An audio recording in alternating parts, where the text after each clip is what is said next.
In September 1943, signatures shook the world. Berlin, Rome, and Tokyo declared themselves the axis of a new order, an alliance that seemed impossible to defeat.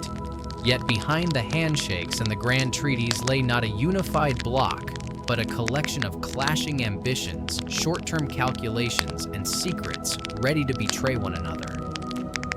This is the story of how those seemingly united nations rose like a storm and then collapsed, leaving a shattered world and lessons that still resonate to this day. The Second World War was more than a clash of armies and ideologies. It was a storm that swept across continents, pulling nations into its vortex, whether they sought glory, survival, or simply a chance to settle old scores. When people picture the Axis powers, the mind instantly conjures the chilling image of Nazi Germany, Adolf Hitler's swastika banners unfurling across Europe, and the rising sun of Imperial Japan sweeping across the Pacific. Perhaps Mussolini's Italy follows close behind, sometimes reduced to comic relief in hindsight. Yet the Axis was never a simple trio of villains. It was a fluid, opportunistic coalition of states whose participation ranged from eager to reluctant, their motives as varied as their flags. From the start, Hitler understood that his grand crusade against what he called Judeo-Bolshevism and all non-Aryan peoples would demand far more than fiery speeches or a loyal German populace. Conquest required men weapons and resources, and to gather those he needed allies. Some partners would share his fascist ideology. Others would be tempted by promises of lost territory restored or ancient grudges avenged. A few would merely see a chance to survive the chaos by siding with the wolf instead of the lamb. The Axis, therefore, was less a single iron alliance and more a shifting web of convenience bound by ambition, fear, and the calculated gamble that Germany might actually win. Europe in the early 1930s was ripe for such calculations. The scars of the Great War still throbbed economies battered by the Depression, fragile democracies wrestling with extremism, and the old empires of Britain and France weary but still grasping for influence. Against this unstable backdrop, Hitler's rise electrified both admirers and enemies. His call for a racially pure empire resonated with certain nationalist movements, while his promise to upend the Versailles Order unsettled every neighbor. Yet, for all his bravado, even Hitler recognized that Germany could not wage total war alone. He needed collaborators who could open doors geographically, economically, and militarily. The first natural candidate was Benito Mussolini's Italy. Both nations strutted beneath the banners of fascism, and Hitler openly admired Il Duce's earlier seizure of power. But admiration alone does not make a friendship. When the two leaders first met in Venice in 1934, the encounter was famously awkward. Mussolini, dressed in full military regalia and expecting deference, found himself trapped in a one-sided conversation. Hitler droned on for nearly an hour, repeating the rhetoric of Mein Kampf with such intensity that Mussolini barely squeezed in a few polite replies. Italian General Pietro Badoglio later recalled that Mussolini was unimpressed, finding the German leader's manner overbearing and tedious. For a time, it seemed the budding relationship might wither before it ever bloomed. Yet, geopolitics has a way of reshuffling personal impressions. In 1935, when Mussolini launched his brutal invasion of Ethiopia, the world reacted with outrage. Britain and France condemned the aggression and imposed economic sanctions, leaving Mussolini increasingly isolated. Hitler seized the opportunity. Germany, still maneuvering its way back onto the international stage, offered support instead of censure. German supplies quietly flowed to Italy, and Hitler signaled his approval of Italy's imperial ambitions. This calculated gesture melted much of the earlier frost between the two dictators.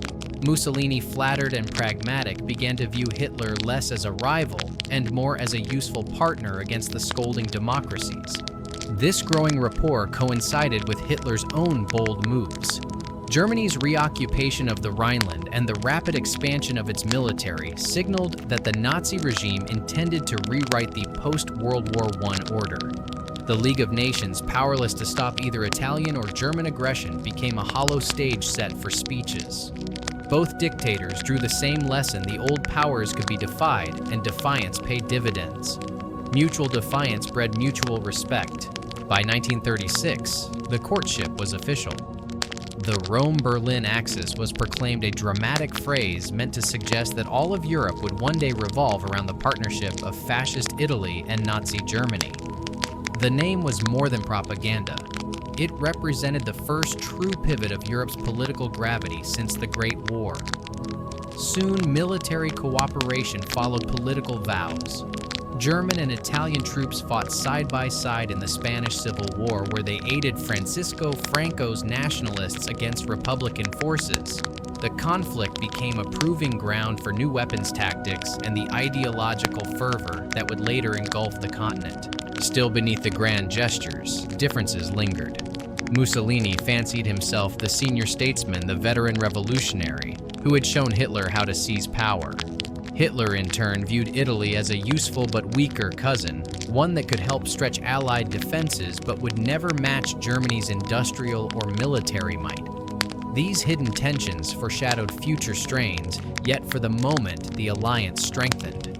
By 1939, the relationship matured into the Pact of Steel, a formal military alliance pledging mutual defense and cooperation. The ink on that treaty effectively tethered Italy's fate to Hitler's ambitions. The gathering storm did not end with Europe's Latin corner. Across the world, Imperial Japan was plotting its own expansion. Though geographically distant, Japan shared a potent hatred of communism and a thirst for empire. In 1936, Tokyo joined Berlin in the anti-Comintern Pact, signaling ideological solidarity against the Soviet Union. Japan's leaders, particularly those in the powerful army faction, saw in Germany both a kindred spirit and a strategic counterweight to Western colonial powers. Yet Japan's path to deeper alliance would follow its own turbulent course, shaped as much by Pacific ambitions as by European intrigues. As Germany, Italy, and Japan circled one another, weighing opportunity against risk, the stage was set for a war unlike any the world had ever seen. Their eventual collaboration would force Britain, the United States, the Soviet Union, and countless other nations into a desperate coalition of survival. But in the mid-1930s, no one could have predicted the exact shape of the storm. The Axis began not as a grand design, but as a series of calculated steps, gestures of support, shared enemies, and the cold realization that in a world teetering on the edge of chaos, alliances, no matter how uneasy, were the currency of power. The world watched, some in fascination, others in dread, as these steps quickened into a march. Soon the names Hitler, Mussolini, and Hirohito would be etched together in history's darkest ledger. And behind them stood a motley assortment of nations, some ambitious, some coerced, others merely opportunistic, each ready to stake its future on the belief that the Axis might prevail. They could not know that their gamble would end in ruin, but in the fevered atmosphere of the late 1930s, ruin seemed a distant concern compared to the tantalizing promise of empire. When Adolf Hitler first set his sights on Benito Mussolini as a natural ally, the relationship seemed destined to flourish. Both men commanded nations still smarting from the aftermath of the First World War, and both wore the badge of fascism as a declaration of defiance against the old order. Yet their first face-to-face meeting in Venice in June 1934 was anything but a meeting of minds. Mussolini, dressed in full ceremonial uniform and expecting to impress his guest with the pomp of Italian grandeur, found himself instead enduring a long monologue. Hitler spoke with an almost feverish intensity, outlining again and again the ideas of Mein Kampf, his voice a torrent of ideology and ambition. Italian General Pietro Badoglio later quipped that the Duce had scarcely a few minutes to respond. Far from being charmed, Mussolini left the encounter irritated and unimpressed, muttering to aides that the German leader lacked polish and discipline. In truth, Mussolini viewed Hitler with a wary eye. Italy had been a victor in the Great War, however bitterly disappointed by the peace settlement. Germany was a defeated state, still clawing its way out of humiliation. From Rome's perspective, Berlin was the junior partner and upstart power trying to imitate Italy's fascist revolution. Mussolini fancied himself the elder statesman of authoritarianism, a man whose black-shirted march on Rome had inspired imitators worldwide. Why should he bend to a latecomer whose rhetoric was louder than his experience? But history has a way of forcing reluctant allies together. By 1935, Mussolini launched his brutal invasion of Ethiopia, seeking to add a new jewel to Italy's fragile empire and to rekindle the grandeur of ancient Rome. The world reacted with outrage. Britain and France, still the great colonial powers of the age, condemned the aggression. The League of Nations imposed sanctions, though weak, that nonetheless isolated Italy diplomatically and economically. Suddenly, Mussolini, the swaggering duce, found himself in need of a friend, someone who would not lecture him about international law or racial equality. Hitler seized the moment. Where London and Paris wagged their fingers, Berlin extended a hand. Germany quietly provided material support to the Italian campaign and publicly refrained from condemnation. For Mussolini, who had expected nothing but scolding from Europe's great powers, this was a revelation. Hitler's Germany, not Britain or France, treated Italy as an equal. It was the first crack in the wall of suspicion between the two fascist regimes. The thaw quickly deepened. In 1936, the Spanish Civil War erupted, a brutal conflict that became a proving ground for ideologies and armies alike. Hitler and Mussolini found common cause in supporting General Francisco Franco's nationalists against the left-leaning Republican government. German aircraft, most famously the Condor Legion, tested tactics later used in the blitzkrieg. Italian troops fought in Spain's rugged hills and cities. Together, they helped tip the scales toward Franco's eventual victory. More importantly, their cooperation forged bonds of blood and steel, demonstrating that Germany and Italy could fight side by side for a shared ideological goal. Still, the alliance was not without its friction. Mussolini liked to see himself as Europe's senior fascist, the seasoned revolutionary whose movement had inspired the Nazis. Hitler, meanwhile, viewed Italy as useful, but strategically weaker. Germany's rearmament, its stunning remilitarization of the Rhineland, and the annexation of Austria in 1938 all underscored Berlin's growing dominance. Privately, Hitler considered Italy more of an accessory than an equal, a Mediterranean partner who could distract the Allies while Germany executed the real moves in Central and Eastern Europe. For the moment, though, public displays of solidarity masked private doubts. In October 1936, the two nations formally proclaimed the Rome-Berlin Axis, a phrase intended to suggest that the political future of Europe would pivot around their partnership as the Earth spins on its axis. Mussolini loved the grandeur of the metaphor, declaring that the axis would be the line around which all European states that wish to collaborate for peace can revolve. The reality, of course, was that the peace envisioned by Hitler and Mussolini was a peace dictated by force of arms. The next step came in May 1939, with the signing of the Pact of Steel, a formal military alliance pledging that each nation would support the other in the event of war.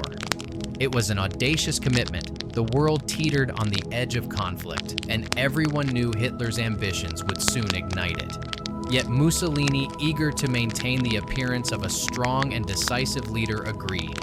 He believed wrongly that war might be years away and that Italy would have time to rearm. In truth, Italian industry and logistics lagged far behind Germany's.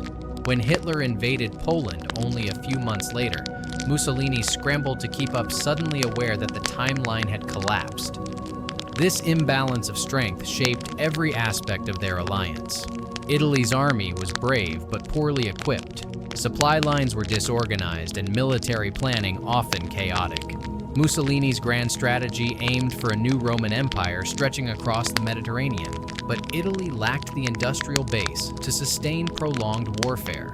Hitler, always eager to exploit an ally's enthusiasm, encouraged Mussolini's ambitions, even as he concealed critical plans. When Italy launched a premature invasion of Greece in 1940, Hitler was blindsided. The misadventure forced Germany to divert troops to the Balkans, delaying Operation Barbarossa, the massive invasion of the Soviet Union by crucial weeks. Yet for all the friction, the partnership brought real consequences for the Allies. Italian forces, especially its navy, forced Britain and later the United States to commit significant resources to the Mediterranean and North Africa. Battles in Libya, Egypt, and the Horn of Africa stretched Allied supply lines and complicated their strategic calculus. Even when Italian units faltered, their mere presence tied down Allied manpower that might otherwise have opposed Germany elsewhere. The alliance also carried a potent symbolic weight. To the world, the Rome-Berlin axis stood as the embodiment of fascist cooperation. It encouraged like-minded movements in other nations, from the Iron Guard in Romania to the Arrow Cross in Hungary. Propaganda from both capitals presented their friendship as a historic turning point, the dawn of a new order that rejected both liberal democracy and Soviet communism. Crowds in Berlin cheered visiting Italian delegations, while Mussolini basked in the attention of German rallies, his chest puffed out like a Roman consul of old. But beneath the parades and photo opportunities, each dictator maneuvered for advantage. Hitler admired Mussolini's flair for theatrics, but never forgot that Italy's military blunders could be liabilities. Mussolini, for his part, worried that Germany's growing dominance threatened Italy's independence even within the alliance. He feared becoming a junior partner in a relationship he had once imagined leading. Those fears were not unfounded. As the war dragged on, Germany treated Italy less as an equal and more as a satellite. By 1943, after a string of defeats in North Africa and the Allied invasion of Sicily, the Italian monarchy and military lost faith in Mussolini. King Victor Emmanuel III arrested the Duce and opened secret negotiations with the Allies. Hitler, enraged, responded by invading Italy, rescuing Mussolini, and installing him as the puppet head of the so-called Italian Social Republic in the north. The one-time senior fascist revolutionary now ruled only by Germany's grace, his nation a battleground for warring armies. The tale of Germany and Italy's uneasy courtship is a lesson in the fragility of alliances built on opportunism and ego. Their partnership began with awkward small talk in Venice and swelled into a formal pact that reshaped Europe. Yet from the outset, mutual suspicion simmered beneath the surface. What held them together was not enduring trust or shared destiny, but the cold arithmetic of war. Each believed the other useful in defying the established world order. In the end, that utility was not enough to prevent ruin. As Allied forces advanced and Mussolini fell, Hitler's supposed first ally became another occupied territory, proof that in a world driven by ambition, friendship is a currency quickly spent. By the mid-1930s, the political chemistry between Berlin and Rome had shifted from wary glances to an undeniable embrace. The League of Nations, powerless to halt either Hitler's bold reoccupation of the Rhineland or Mussolini's bloody conquest of Ethiopia, had become a theater of speeches and little else. To both dictators, the old diplomatic order looked brittle, its guardians exhausted and timid. What began as cautious courtship now matured into a partnership each leader believed could redraw the map of Europe. The term Axis itself first appeared in October 1936 when Italy's Foreign Minister Galeazzo Ciano and his German counterpart Joachim von Ribbentrop met in Berlin to formalize a growing understanding. Mussolini, always fond of grand metaphors, announced that Europe would revolve around the axis connecting Rome and Berlin as the Earth spins on its own. The phrase captured the drama both men craved, and the message they wished to broadcast a new center of gravity had emerged, and it no longer lay in London or Paris. Their public declarations masked a pragmatic calculation. For Hitler, Italian cooperation offered two immediate benefits. First, it distracted Britain and France, forcing them to divide attention between the Alps and the Low Countries. Second, it provided a Mediterranean partner capable of threatening Allied shipping lanes and colonial possessions. Mussolini, for his part, saw Germany as the hammer that could shatter the encirclement he feared from Britain and France. He also sensed that Germany's rapid rearmament and industrial might could lend Italy both prestige and practical leverage in its own imperial ambitions. Events in Spain soon tested and strengthened this budding alliance. When civil war erupted there in July 1936, both Hitler and Mussolini saw an opportunity. Spain's left-leaning Republican government worried them as a potential beachhead for communism in Western Europe. Franco's nationalists, on the other hand, promised a friendly regime and a chance to hone military skills. Hitler dispatched the Condor Legion, a unit of aircraft and personnel that would perfect the terror bombing tactics later unleashed on Warsaw and London. Mussolini sent tens of thousands of Italian volunteers, an open secret that his forces were fully committed to Franco's cause. Together, they helped secure Franco's victory while forging operational links between their own militaries. The partnership was now sealed not just with signatures, but with shared blood on Iberian soil. Still, mutual suspicion lingered beneath the triumph. Hitler admired Mussolini's early march on Rome, but viewed Italy's economy and army as second-rate. Mussolini, intoxicated by his own oratory, believed Italy remained the senior revolutionary state and bristled at Germany's growing dominance. Yet both men recognized the value of appearances. Parades, state visits, and endless photo opportunities presented a facade of seamless unity. Crowds cheered in Berlin as Italian troops marched past the Brandenburg Gate. Mussolini basked in German adulation, striding beside Hitler like a Roman consul reborn. The alliance tightened further with the Anti-Comintern Pact of November 1936, originally a German-Japanese agreement aimed at containing Soviet communism. Italy formally joined a year later. Though more symbolic than operational, the pact signaled an ideological common front, fascist states standing shoulder to shoulder against Marxism and the Western democracies that in their view enabled it. Meanwhile, Hitler continued to defy the constraints of the Versailles Treaty. His swift annexation of Austria in March 1938, the Anschluss and the dismemberment of Czechoslovakia through the Munich Agreement, demonstrated Germany's growing audacity. Mussolini, though wary of being overshadowed publicly, applauded these moves. He took special pride in his role as mediator at Munich, casting himself as Europe's indispensable power broker. Behind the scenes, however, he noted how Germany's lightning maneuvers left Italy scrambling to keep pace. Despite these unease, the two nations formalized their relationship in the Pact of Steel, signed on May 22, 1939. This was no mere statement of friendship, but a military alliance pledging mutual assistance in both defensive and offensive wars. The document called for close consultation on all military and economic matters, and for immediate action should either nation be attacked. Mussolini hoped the pact would solidify Italy's role as a co-architect of the new Europe. But he also extracted a promise from Hitler that war would not come for at least 3 years, a breathing space he desperately needed to rearm his poorly equipped forces. Hitler characteristically had other plans. Only 3 months later, Germany invaded Poland, igniting the Second World War.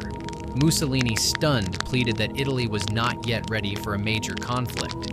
For a time, he declared a policy of non-belligerence, a convenient limbo between peace and war.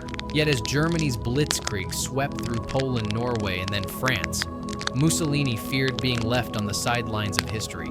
In June 1940, with France collapsing, he finally declared war on Britain and France, hoping to share in the spoils of a seemingly inevitable German victory. The decision exposed the fault lines within the Axis. Italian forces were brave but woefully underprepared. Their North African campaigns faltered.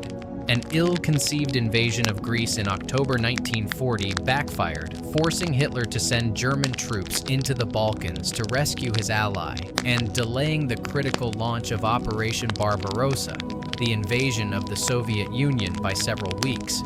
German generals grumbled that Italy was a millstone draining resources and complicating strategy.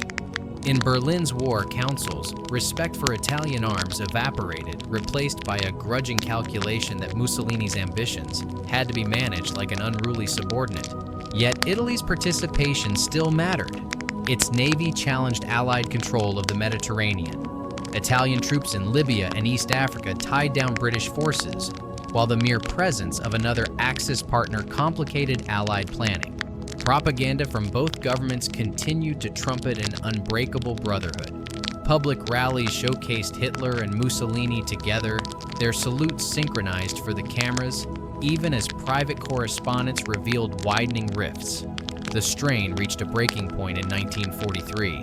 After a string of defeats in North Africa and the Allied invasion of Sicily, Mussolini's own fascist Grand Council turned against him. King Victor Emmanuel III ordered his arrest and opened secret negotiations with the Allies. For Hitler, it was an unforgivable betrayal. German paratroopers swiftly occupied much of the Italian peninsula and freed Mussolini in a daring commando raid. Installed as head of the puppet Italian Social Republic in the north, Mussolini ruled only with German backing his one-time dreams of Mediterranean empire, reduced to the bitter reality of occupation. The Rome-Berlin axis thus came full circle from hopeful proclamation to tragic irony. What began as a partnership of equals ended with one partner in chains and the other fighting a desperate losing war. The axis around which Europe was supposed to revolve had become a fractured spoke in a collapsing wheel. Hitler's vision of a united fascist front never truly materialized beyond propaganda posters and orchestrated parades. Mussolini's attempt to ride the German tiger left Italy devastated and his own reputation in ruins. Still, the alliance left an indelible mark on the war's trajectory. Italian involvement forced the Allies to commit resources to Mediterranean and African theaters, influenced the timing of Germany's eastern campaigns, and shaped the diplomatic landscape of smaller European states that gravitated sometimes reluctantly toward the Axis orbit. The Rome-Berlin relationship demonstrated how ideology, ambition, and opportunism could create powerful yet ultimately unstable coalitions. Their union promised a new order, but delivered only ruin, a cautionary tale of how convenience can masquerade as destiny until the moment destiny demands a higher price than either partner is willing to pay. The grand spectacle of the Rome-Berlin axis projected unity and strength, but behind the parades and synchronized salutes, the partnership was more fragile than it appeared.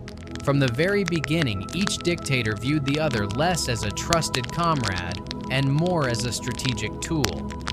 Their alliance was forged not in genuine loyalty, but in overlapping ambitions, and those ambitions soon collided.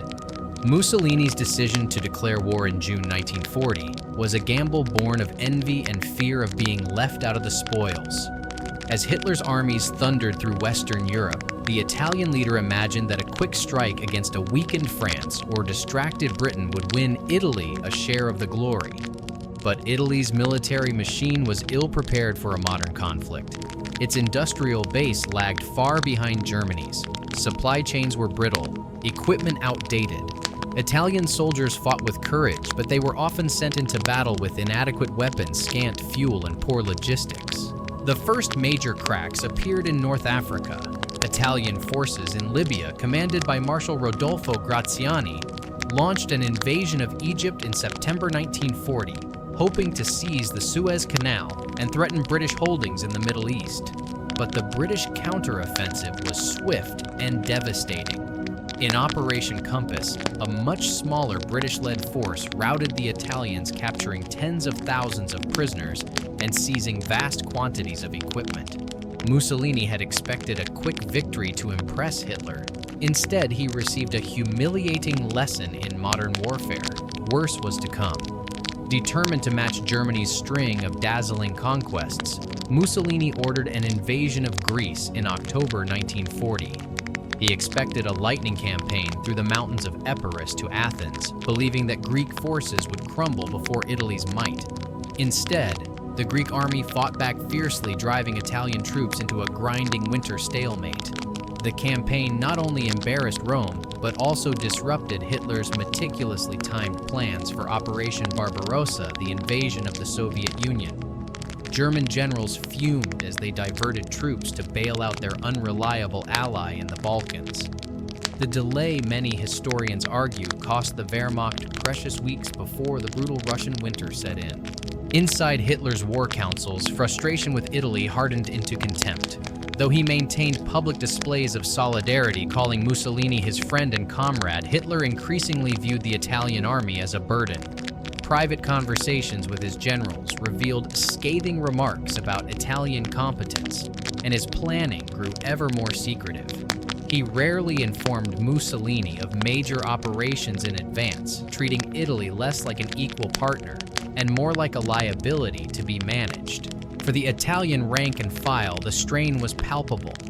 Soldiers deployed to the deserts of North Africa or the mountains of Greece endured harsh conditions, unreliable supplies, and conflicting orders from a high command often paralyzed by politics. Many fought bravely, matching their German counterparts man for man in individual skill and endurance, but leadership failures and inadequate equipment meant that bravery rarely translated into lasting victories. Morale sagged as campaigns dragged on and casualties mounted. The Mediterranean itself became a chessboard of Allied and Axis maneuvering. Italy's navy, the Regia Marina, posed a genuine threat to British supply routes, compelling the Royal Navy to commit significant resources to keep the sea lanes open. German U-boats joined the effort, creating a dangerous and dynamic theater of war. Yet coordination between German and Italian naval forces remained uneven. Differences in doctrine communication and even basic trust hampered operations that might otherwise have choked Allied logistics in the region. Beyond the battlefield, the alliance strained under competing visions of empire. Mussolini dreamed of resurrecting the grandeur of Rome, envisioning a Mare Nostrum our sea, dominating the Mediterranean and reaching deep into Africa and the Middle East. Hitler, meanwhile, was fixated on Lebensraum in the east, envisioning vast German colonies stretching across the plains of the Soviet Union. Their imperial appetites sometimes overlapped, particularly in the Balkans and North Africa, creating subtle but persistent friction. Mussolini bristled when German forces occupied territories he coveted, while Hitler regarded Italian ambitions as a distraction from the main prize of Soviet conquest. Domestic pressures compounded these problems. In Italy, shortages of food and fuel combined with mounting casualties eroded public enthusiasm for the war. Mussolini's bombastic speeches could not mask the hardships ordinary Italians faced. In Germany, the Nazi regime maintained tighter control, but even there, grumbling about Italian failures became commonplace among soldiers and civilians alike. German propaganda, which once hailed the Axis as a brotherhood of fascist nations, gradually shifted to emphasize Germany's singular leadership of the war effort. By 1941 and 1942, the imbalance of power within the Axis was undeniable. German troops effectively directed campaigns in the Mediterranean and North Africa. Field Marshal Erwin Rommel, sent to rescue the faltering Italian position in Libya, became the face of Axis operations there, his Africa Corps overshadowing Italian commanders. Rommel respected the bravery of many Italian soldiers, but often criticized their leadership and logistical support. Italian officers, in turn, resented being treated as junior partners in what was supposed to be an alliance of equals. As setbacks multiplied, Mussolini's domestic position weakened. The once charismatic Duce, who had strutted before cheering crowds in Rome, now faced whispered doubts among his fascist Grand Council, and even within the royal court of King Victor Emmanuel III. The king, though largely ceremonial for years, began to contemplate a future in which Mussolini might be replaced to save the nation from total ruin. Hitler too sensed the shifting winds but clung to the alliance for pragmatic reasons. Italy still offered strategic value airfields and ports in the Mediterranean manpower to garrison occupied territories, and a buffer against Allied advances from the south. Supporting Mussolini, even as he privately mocked him, remained useful so long as Italy kept the Allies tied down. The alliance, once heralded as an ideological union, had devolved into a marriage of convenience maintained only by shared enemies and temporary necessity. By 1943, the inevitable collapse arrived. After the catastrophic defeat of Axis forces in North Africa and the Allied invasion of Sicily, the Italian government finally acted. On July 25, 1943, the Fascist Grand Council voted to depose Mussolini. King Victor Emmanuel ordered his arrest and opened secret negotiations with the Allies seeking an armistice to spare Italy further devastation. When news reached Hitler, his fury was volcanic. He ordered German troops to occupy Italy, disarm the Italian army, and rescue Mussolini in a daring commando raid led by Otto Scorzani. The new Mussolini returned as the head of the so-called Italian Social Republic, a puppet state propped up by German bayonets in northern Italy. What had once been touted as a partnership of equals had become open subjugation. German forces now ruled much of the Italian peninsula, fighting a brutal campaign against Allied armies inching their way north and against Italian partisans who waged a ferocious resistance. The story of Germany and Italy's strained alliance reveals how fragile coalitions can be when built on opportunism rather than trust. From the awkward first meeting in Venice to the desperate last days of the war, their relationship was a continuous dance of ambition, resentment, and necessity. Mussolini sought prestige and empire. Hitler sought domination and Lebensraum. They needed each other only insofar as the other could help achieve those goals. Ultimately, Italy became more a liability than a partner. German resources diverted to prop up Italian campaigns in Greece, North Africa, and later the Italian mainland drained energy from the Eastern Front, where the Soviet Union grew stronger by the month. Historians still debate how much these diversions contributed to Germany's ultimate defeat, but there is little doubt they forced Hitler to fight on more fronts than even his vast armies could sustain. The alliance that had once promised to reshape Europe ended as a cautionary tale. Italy lay in ruins, its cities bombed, and its people exhausted. Mussolini, once the senior fascist revolutionary, would be captured and executed by his own countrymen in April 1945. Germany, too, would fall, Berlin reduced to rubble as the Allies closed in from all sides. Their relationship stands as a testament to the limits of ideology when confronted by the brutal arithmetic of war. Mutual admiration and shared enemies can ignite an alliance, but without competence, resources, and genuine trust, such a union collapses under the weight of its own contradictions.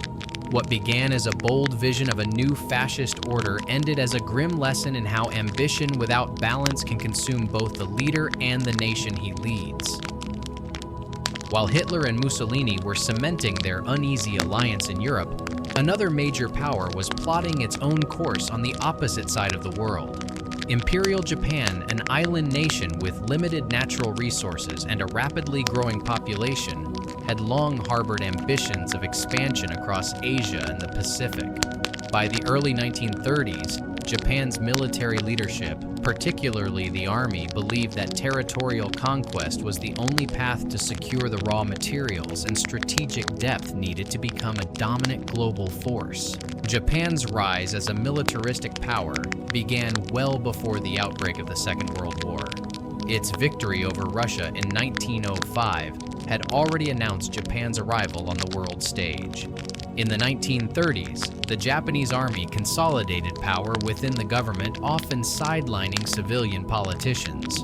Military officers sometimes acted independently, confident that civilian leaders lacked the authority or the courage to restrain them. This shift meant that Japanese foreign policy often reflected the ambitions of its generals rather than the careful calculations of diplomats. The occupation of Manchuria in 1931 exemplified this dynamic. Without formal approval from Tokyo, the Kwantung Army seized the region, establishing the puppet state of Manchukuo. Rather than punishing the rogue officers, the government accepted the conquest as a fait accompli, setting a precedent for military dominance in state affairs. The League of Nations condemned the invasion, prompting Japan to withdraw from the League entirely in 1933. The message was clear: Japan would pursue its imperial ambitions regardless of international opinion. By the mid-1930s, Japan's attention turned to China. In 1937, a skirmish near the Marco Polo Bridge spiraled into full-scale war. Japanese forces captured major Chinese cities, including Nanjing, where the infamous massacre of civilians and prisoners of war shocked the world. Yet despite early victories, Japan soon found itself mired in a protracted conflict against Chinese nationalist and communist forces. The war consumed manpower and resources, but it also fueled Japan's belief that Western powers sought to contain its destiny. Economic sanctions from the United States and Britain, including restrictions on vital oil and steel exports, only reinforced this perception. Against this turbulent backdrop, Japan sought allies who could help secure its ambitions and counterbalance the Soviet Union, which loomed as both a geographic neighbor and ideological foe. German diplomats recognized this opportunity. In 1936, Germany and Japan signed the Anti-Comintern Pact, a symbolic agreement aimed at opposing the spread of international communism, particularly the influence of the Soviet Union. Italy would later join, but the pact's initial core was a Berlin-Tokyo understanding that both nations shared an interest in containing Moscow's reach. The Anti-Comintern Pact was more than a declaration of ideology. It was a strategic signal. For Japan, it offered a way to secure European recognition of its role in Asia and a potential counterweight against Soviet power in the Far East. For Germany, it served to encircle the USSR, forcing Stalin to consider the threat of a two-front confrontation. The agreement also provided Japan with valuable military and technological exchanges, including insights into German tactics and equipment. Key to this burgeoning relationship was Major General Hiroshi Oshima, Japan's military attaché in Berlin. Charismatic and politically savvy, Oshima developed a close rapport with Joachim von Ribbentrop, Germany's foreign minister. Oshima became a powerful advocate for deepening ties with Germany, and his reports to Tokyo strongly influenced Japanese military thinking. He argued that Germany's growing strength and Hitler's anti-communist fervor made Berlin an ideal partner. His influence was so strong that for a time the Japanese army accepted his assessments almost without question. Yet Japan's path to a full alliance with Germany was not straightforward. The Japanese Navy, wary of antagonizing the United States and Britain, urged caution. Meanwhile, ongoing clashes with Soviet forces along the Manchurian border complicated the situation. In 1939, the Battle of Khalkhin Gol, a series of brutal engagements between Japanese and Soviet troops in Mongolia, ended in a decisive Soviet victory under General Georgy Zhukov. The defeat shocked the Japanese military and dampened enthusiasm for further confrontation with the USSR. Ironically, this setback nudged Japan closer to Germany. While the army licked its wounds, the government pursued a non-aggression pact with the Soviets in 1941, effectively neutralizing the northern threat and freeing Japan to look southward. But even before that agreement, Tokyo continued to cultivate ties with Berlin. In September 1940, representatives from Germany, Italy, and Japan signed the Tripartite Pact, creating the formal Axis alliance. The pact declared that if any of the three nations were attacked by a country not already involved in the war, clearly aimed at the United States, the others would come to its aid. For Japan, the Tripartite Pact was a strategic gamble. The nation was already deeply engaged in China and increasingly at odds with the Western colonial powers over resources in Southeast Asia. Aligning with Germany and Italy signaled defiance to Britain and the United States and promised that if war with those nations came, Japan would not stand alone. Germany at that moment, triumphant after the fall of France, appeared an unstoppable force, an appealing partner for a nation on the rise. Still, the alliance was as much about convenience as shared vision. Germany and Japan had different strategic priorities. Hitler's eyes remained fixed on Europe and the Soviet Union, while Japan focused on expanding throughout Asia and the Pacific. Cultural and geographic distances made close coordination difficult. Even after the Tripartite Pact, there was little joint military planning between Berlin and Tokyo. Their cooperation was often limited to intelligence sharing and occasional technological exchanges, such as the transfer of advanced submarine designs. Nevertheless, the pact had far-reaching consequences. When Japan attacked Pearl Harbor on December 7, 1941, Germany and Italy quickly declared war on the United States as the pact required. Hitler's decision surprised even some of his own advisors, but he believed that bringing the US fully into the conflict would ultimately benefit Germany by distracting American resources. The result was the global war that Roosevelt had feared, uniting the European and Pacific theaters into a single sprawling conflict. Japan's early victories were stunning. Within months, Japanese forces swept across Southeast Asia and the Pacific, capturing the Philippines, Malaya, Singapore, and the Dutch East Indies. These conquests provided access to vital resources, oil, rubber, and tin, and dealt severe blows to the Allies. Japanese propaganda portrayed these triumphs as a liberation of Asia from Western colonial rule, seeking to rally local populations to the cause of a greater East Asia co-prosperity sphere. Though many initially welcomed the end of European dominance, Japan's often brutal occupation policies soon eroded any goodwill. Despite these dramatic advances, the alliance with Germany remained largely symbolic. Communication between Berlin and Tokyo was slow and sporadic, and their theaters of war were thousands of miles apart. While Hitler might dream of a global Axis strategy, the realities of distance and divergent objectives kept the partnership shallow. Japan rarely consulted Germany on major operations and vice versa. Their only significant joint action was the coordinated declaration of war on the United States. As the war ground on Japan's vulnerabilities became clear, the American industrial juggernaut outproduced Japan in ships, planes, and munitions. Naval battles at Midway and the Solomon Islands shifted momentum to the Allies.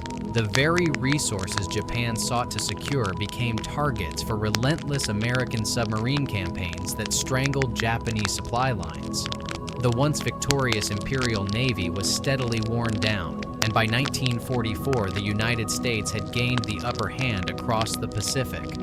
Still, Japan remained formally tied to Germany until the very end. Even as Berlin fell in May 1945, Tokyo fought on, hoping for a negotiated peace.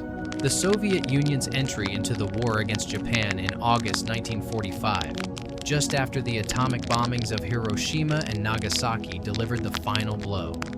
Surrounded and devastated, Japan surrendered on September 2, 1945, becoming the last Axis power to fall. Japan's alliance with Germany was thus a marriage of expediency born of mutual enemies and shared grievances rather than genuine unity.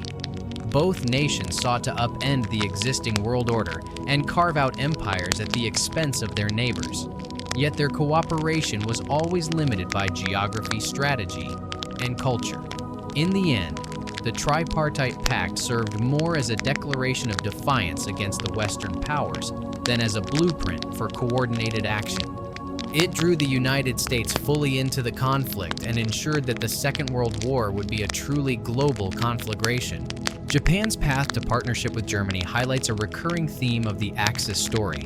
Alliances built on opportunism can burn bright in moments of triumph, but crumble when confronted with the relentless pressures of total war. For a time, the rising sun and the swastika seemed to promise a new global order. Instead, their union only widened the conflict that would eventually consume them both. By the time Japan signed the Tripartite Pact in September 1940, the world seemed poised on a knife's edge. Germany had crushed France and stood menacingly over a beleaguered Britain, while Italy basked in the reflected glory of its formidable partner. Across the Pacific, Japan's war machine was already grinding through China and eyeing the rich resources of Southeast Asia. On paper, the three powers, Germany, Italy, and Japan, now formed a mighty axis that promised to challenge the Western world on two hemispheres. In reality, their coordination was strikingly thin. Japan's ambitions were fundamentally different from those of its European allies.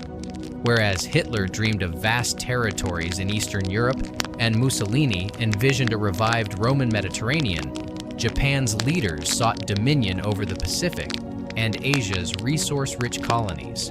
The Imperial Army coveted the rice fields of Burma and the oil wells of the Dutch East Indies. The Navy looked to secure a defensive perimeter stretching from the Philippines to the Solomons and beyond. These priorities meant that although the Japanese and Germans shared mutual enemies, their operational theaters and immediate goals rarely intersected. From the start, the Japanese military focused on ensuring self-sufficiency in vital resources. The United States, Britain, and the Netherlands controlled the very oil and rubber supplies Japan desperately needed. Tensions escalated through the late 1930s as Japan expanded its grip on China, and the West responded with economic sanctions. In July 1941, when Japan occupied southern French Indochina, Washington froze Japanese assets and cut off exports of oil and steel. It was a crippling blow. Japanese stockpiles could sustain its war machine for barely a year. The country faced a stark choice: abandon its ambitions or seize the resources it needed by force. Tokyo chose force. Military planners devised a sweeping offensive to knock out American, British, and Dutch power in the Pacific and Southeast Asia, securing the natural wealth of the region before the Allies could effectively respond. The boldest element of this plan was a surprise attack on the U.S. Pacific Fleet at Pearl Harbor. At dawn on December 7, 1941, Japanese carrier-based aircraft descended on the Hawaiian naval base in a meticulously planned assault. Battleships burned and capsized, more than 2,000 Americans were killed, and the world changed in an instant. To Japanese strategists, the raid promised a decisive opening, crippling America's naval might, would give Japan free rein to capture the Philippines, Malaya, Singapore, and the Dutch East Indies, establishing the so-called Greater East Asia Co-Prosperity Sphere. The attack also triggered the Tripartite Pact's key clause. 4 days later, Adolf Hitler and Benito Mussolini declared war on the United States, binding the Atlantic and Pacific conflicts into one global conflagration. Hitler's decision shocked some of his own advisors. The pact only required action if a member was attacked and Japan had been the aggressor. But Hitler, convinced that American entry into the European war was inevitable, welcomed the chance to confront the United States sooner rather than later and to honor the alliance in dramatic fashion. Despite this shared formal commitment, meaningful strategic coordination between Berlin and Tokyo remained elusive. Geography alone made close collaboration difficult. The Axis partners were separated by half the world's oceans, and their communications were slow and often intercepted. Joint operations were virtually non-existent.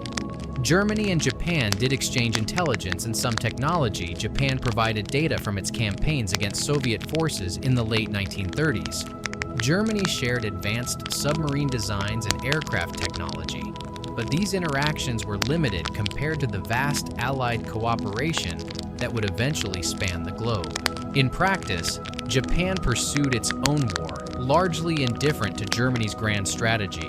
While Hitler was obsessed with the Soviet Union launching Operation Barbarossa in June 1941, Japan preferred to avoid provoking Moscow after its bruising defeat at Khalkhin Gol 2 years earlier. Instead, Japan signed a neutrality pact with the Soviet Union in April 1941, ensuring that its northern flank would remain secure while it expanded southward. This decision allowed Stalin to shift Siberian divisions westward to blunt the German advance on Moscow, a move that proved critical in the brutal winter battles of 1941-42. Far from aiding Germany, Japan's choice arguably hindered it. Still, Japan's rapid conquests in the months after Pearl Harbor reshaped the strategic balance. In quick succession, Japanese forces overran Hong Kong, Malaya, and Singapore, where they captured more than 80,000 British and Commonwealth troops in one of the most stunning defeats in British military history. They seized the resource-rich Dutch East Indies, secured Burma's oil fields, and advanced into the Solomon Islands and New Guinea.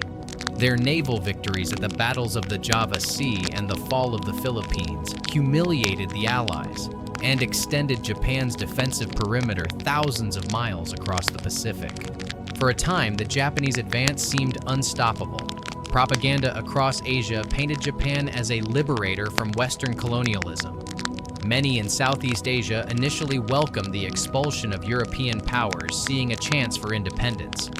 Tokyo cultivated these sentiments with the rhetoric of the Greater East Asia Co-Prosperity Sphere, a vision of Asian nations led by Japan in a new order free from Western domination. But the reality of Japanese occupation soon tarnished that ideal. In territories from Burma to the Philippines, harsh military rule forced labor and brutal reprisals against resistance fighters alienated local populations. Promises of partnership gave way to the exploitation of resources and the suppression of dissent. Far from rallying Asia to its side, Japan often provoked resentment and resistance, undermining its long-term strategic aims. Meanwhile, the Allies regrouped. The American industrial machine, awakened by Pearl Harbor, began churning out ships, planes, and munitions at an astonishing rate. In June 1942, the U.S. Navy delivered a crushing blow at the Battle of Midway, sinking 4 Japanese carriers and shifting the momentum of the Pacific War. From that point forward, the Allies went on the offensive, engaging in a grueling island-hopping campaign that pushed Japanese forces steadily back across the vast ocean. Throughout these developments, Germany and Japan remained allies in name, but not in synchronized action. Berlin urged Tokyo to attack the Soviet Union from the east, which might have relieved pressure on the German Eastern Front. Japanese leaders, still wary after Chalkhin-Gol and focused on defending their southern conquests, refused. In turn, Japan hoped Germany would divert Allied naval resources by challenging the United States in the Atlantic more aggressively, but Germany's U-boat campaign was already stretched to its limits.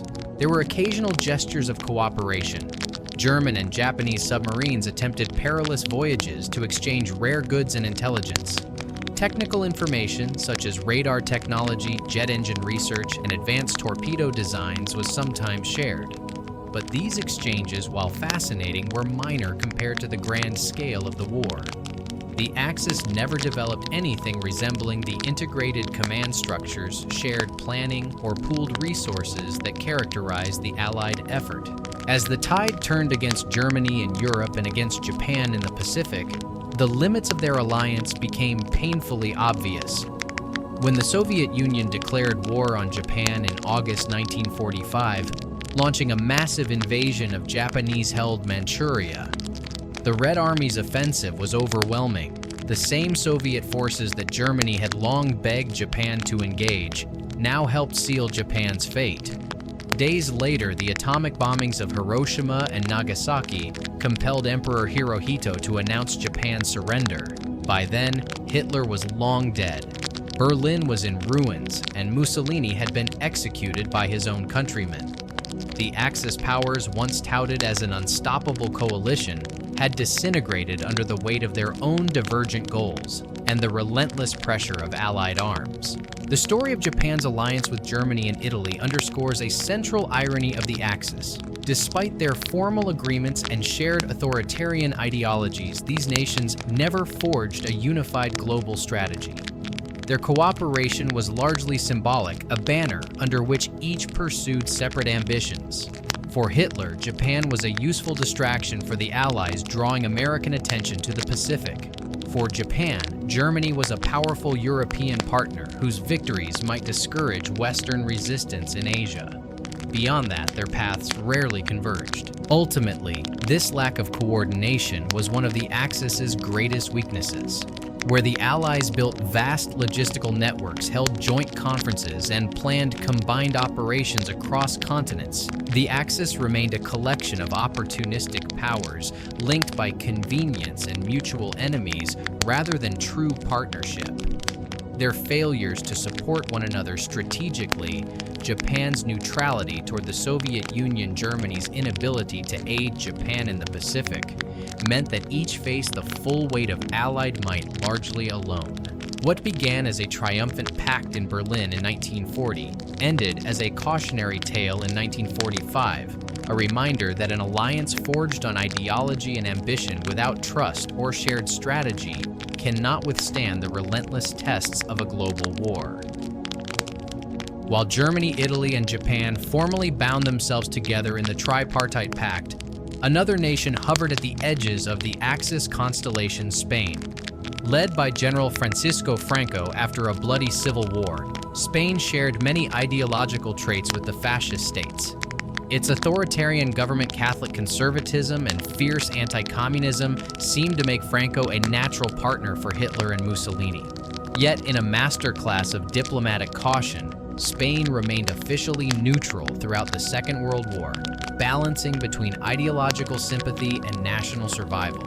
Spain's modern crucible was the Spanish Civil War, 1936-1939.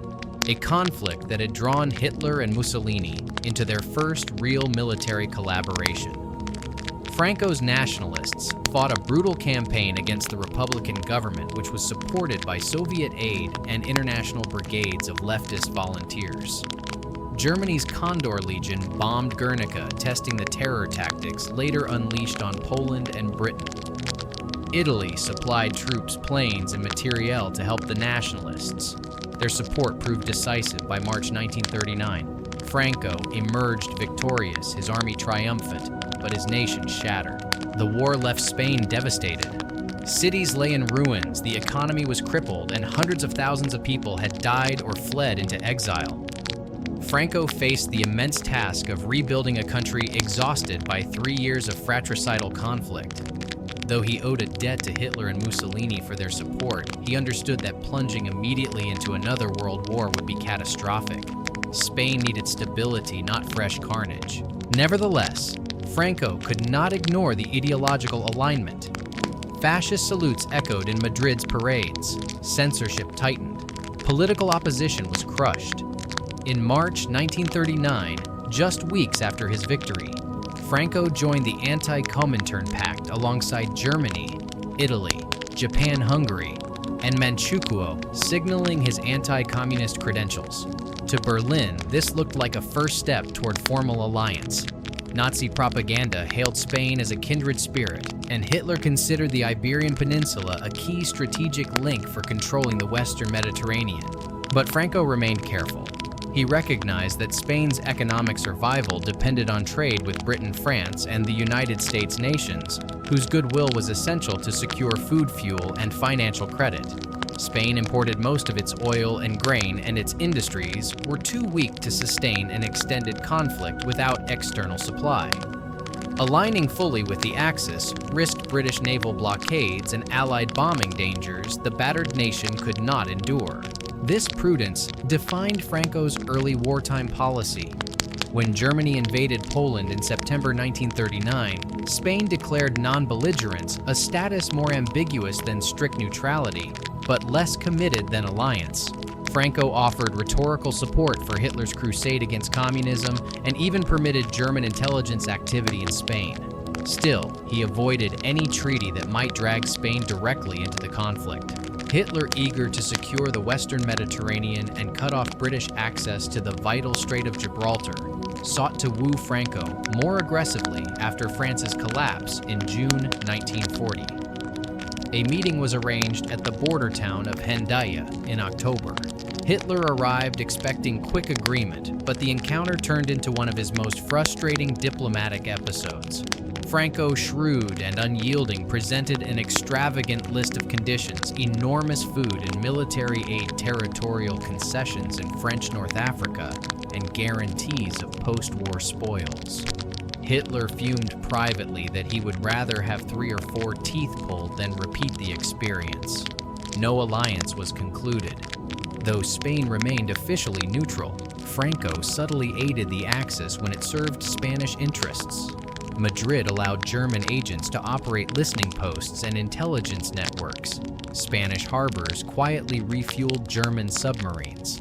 Most famously, Franco authorized the creation of the Blue Division Division Azul in 1941, a volunteer unit of some 18,000 men sent to fight alongside the Wehrmacht on the Eastern Front against the Soviet Union. Wearing German uniforms with Spanish insignia, these troops participated in brutal battles around Leningrad, suffering heavy casualties before being withdrawn in 1943. The Blue Division symbolized Franco's ideological solidarity against communism while avoiding a formal declaration of war. At the same time, Franco maintained a delicate relationship with the Western Allies. He reassured Britain and the United States that Spain would not enter the war, and he carefully limited Axis access to Spanish territory. As the tide turned against Germany after 1942, Spain tilted more openly toward neutrality, curbing German espionage and quietly improving ties with Washington and London. Spanish diplomats even provided limited assistance to Jewish refugees fleeing Nazi persecution, an action that, while far from heroic on a grand scale, later helped Franco portray Spain as a humanitarian haven in the post-war reckoning. Economic necessity played a constant role in these maneuvers. Spain relied heavily on imports of American grain and oil. British control of the seas meant that an Allied embargo could quickly starve the country. Franco understood this vulnerability and used it to extract concessions from both sides, accepting Allied trade deals while continuing limited cooperation with the Axis. His regime became a master of hedging bets, neutral enough to avoid Allied attack, friendly enough to Berlin to discourage German hostility. For Hitler, Spain's equivocation was a bitter disappointment. Control of Gibraltar would have allowed the Axis to dominate the entrance to the Mediterranean, severely complicating British supply routes to North Africa and the Middle East. Hitler repeatedly pressed for Spanish entry, but Franco's cautious diplomacy denied him this strategic prize. The failure to secure Spain as an active ally remains one of the notable gaps in the Axis grand strategy.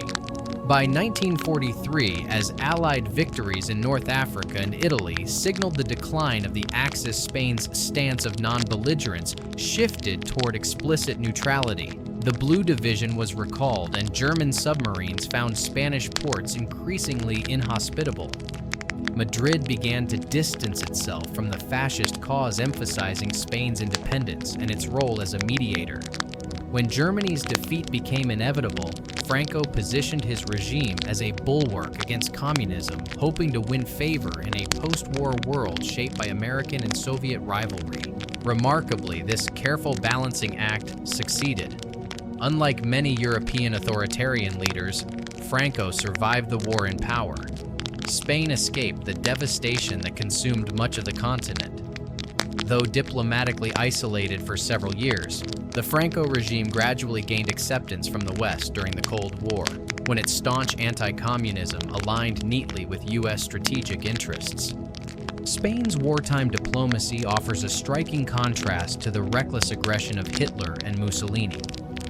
Franco shared their authoritarian instincts and relied on their support during his civil war, but he never allowed ideology to override pragmatic calculation.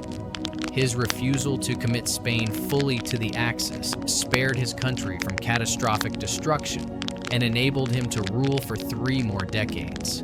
For the Axis powers, however, Spain's neutrality represented a significant strategic loss. Without Spanish cooperation, Germany could not easily seize Gibraltar or close the Mediterranean to Allied shipping. The British maintained their vital supply lines through the Suez Canal and the Middle East, enabling campaigns in North Africa that ultimately drove Axis forces from the continent. Historians often cite Franco's steadfast caution as one of the many subtle factors that shaped the war's outcome. Spain's role in World War II illustrates a recurring theme of the Axis alliance. Ideological affinity did not guarantee practical cooperation. Franco admired aspects of fascism and benefited from Axis support during his rise, but he placed Spain's survival above all else. He flirted with Hitler, extracted economic concessions, and allowed volunteers to fight in Russia, yet always stopped short of a binding alliance. In doing so, he ensured that the Spanish state, though authoritarian, emerged from the world's greatest conflict battered but intact, an ambiguous friend to the Axis, and a reminder that even in an age of total war, national interest can outweigh ideological zeal. Hungary entered the turbulent years before the Second World War as a nation still haunted by the Treaty of Trianon 1920. That treaty, imposed after World War I, had stripped Hungary of 2/3 of its territory and left millions of ethnic Hungarians outside its new borders. For nearly 2 decades, the desire to regain those lost lands dominated Hungarian politics. This irredentist longing created fertile ground for opportunistic alliances. Yet Hungary's path toward the Axis was far from straightforward, marked first by cautious neutrality and then by a reluctant surrender to German influence. During the 1930s, Hungarian politics was a complex tapestry. Regent Miklos Horthy, a former admiral of the Austro-Hungarian Navy, served as head of state. A staunch conservative and monarchist, Horthy balanced between right-wing nationalist factions and the moderate government led for a time by Prime Minister Pál Teleki. While far-right groups such as the Arrow Cross Party admired Hitler and clamored for a fascist future, Horthy and Teleki feared that throwing in their lot with Nazi Germany would sacrifice Hungarian sovereignty. Initially, Hungary maintained a posture of careful neutrality. Teleki sought to restore Hungary's territories through diplomacy rather than reckless war. Yet the lure of revisionism was irresistible.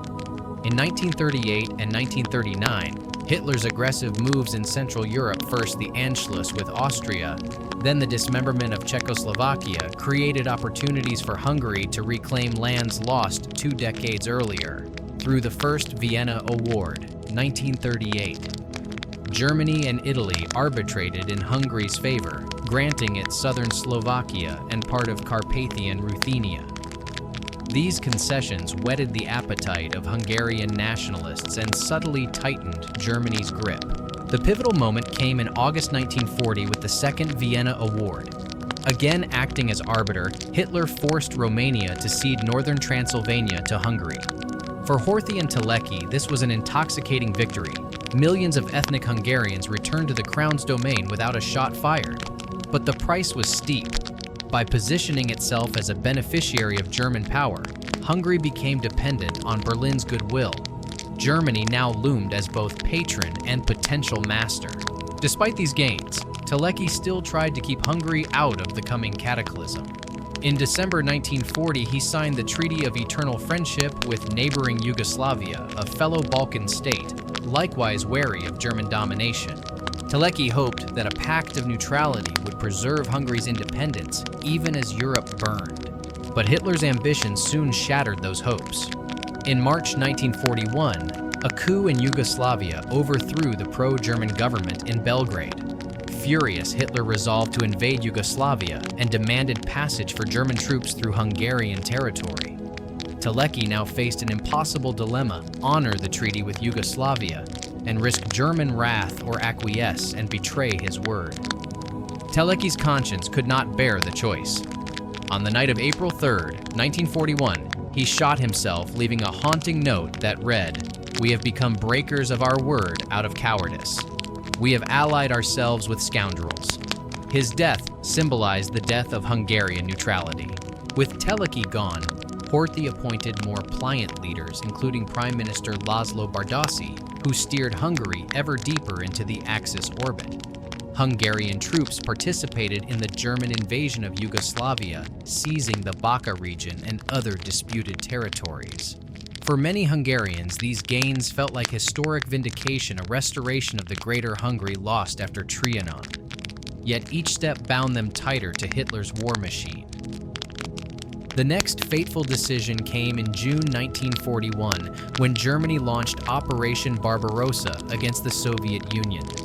Initially, Horthy hesitated. Hungary had no quarrel with Moscow, and many in the government feared that joining the invasion would entangle the nation in a disastrous Eastern War. But after a mysterious bombing of the Hungarian city of Kassa, still debated as a possible false flag operation, Bardasi declared war on the Soviet Union. Hungarian forces marched east alongside the Wehrmacht. Hungary's military contribution was significant for a nation of its size. The Second Hungarian Army, numbering over 200,000 men, fought on the Eastern Front, enduring brutal conditions and staggering casualties. At the Battle of Stalingrad and along the Don River in early 1943, Hungarian troops suffered catastrophic losses with tens of thousands killed, wounded, or captured. The defeat broke the back of Hungary's army and eroded any remaining enthusiasm for the Axis cause. As the tide of war turned against Germany, elements within the Hungarian government began quietly seeking a way out. By 1943, it was clear that Hitler's once mighty armies were faltering under the combined blows of the Soviet Union and the Western Allies. Horthy opened secret negotiations with the Allies, hoping to secure a separate peace that would spare Hungary from the devastation spreading across Eastern Europe. But Hitler was not blind to these maneuvers. In March 1944, he launched Operation Margaret, the German occupation of Hungary. Under the pretext of safeguarding the alliance, German troops swiftly took control of key positions. Horthy remained nominally head of state, but real power shifted to the Nazis and their collaborators. The occupation marked the darkest chapter of Hungary's wartime history.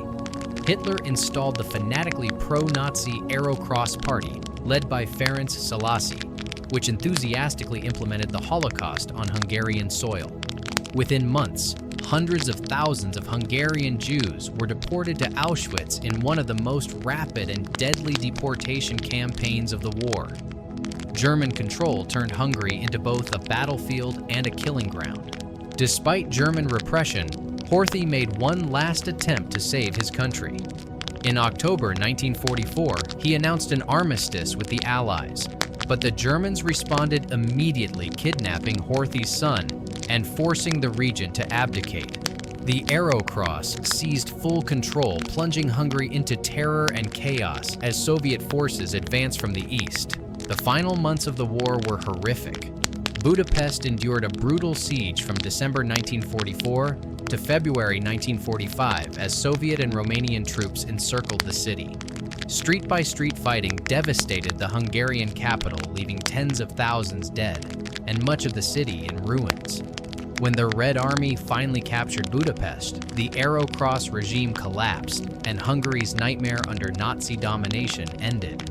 Hungary's journey from cautious neutrality to reluctant Axis partner and finally to occupied victim encapsulates the tragic complexity of smaller nations in the Second World War. Hungarian leaders hoped to regain lost territories and restore national pride without sacrificing independence. Instead, they found that each territorial gift from Hitler carried invisible chains. The very victories that thrilled the public, the Vienna Awards, the gains in Yugoslavia, ensnared Hungary in commitments that ultimately destroyed its sovereignty. The human cost was immense. Beyond the battlefield losses, Hungary became complicit in the Holocaust with the deportation of more than 400,000 Jews to extermination camps. The nation's landscape was ravaged by war, its political institutions shattered, and its people left to rebuild amid Soviet occupation and the long shadow of guilt. Historians often debate whether Hungary had meaningful alternatives. Could Teleki or Horthy have resisted German pressure more forcefully? Perhaps, but the lure of recovering lost lands, combined with Germany's overwhelming military power and the appeasement failures of the West, left Hungary with few good choices. Each concession made the next harder to resist until independence was only a memory. Hungary's experience stands as a sobering lesson in times of great power conflict. Small states that chase territorial revision or rely on aggressive patrons may find themselves trapped. The country entered the war hoping to reclaim its historic borders and preserve its sovereignty. It emerged devastated, occupied, and morally scarred, a cautionary tale of how ambition and opportunism can pave the road to national calamity.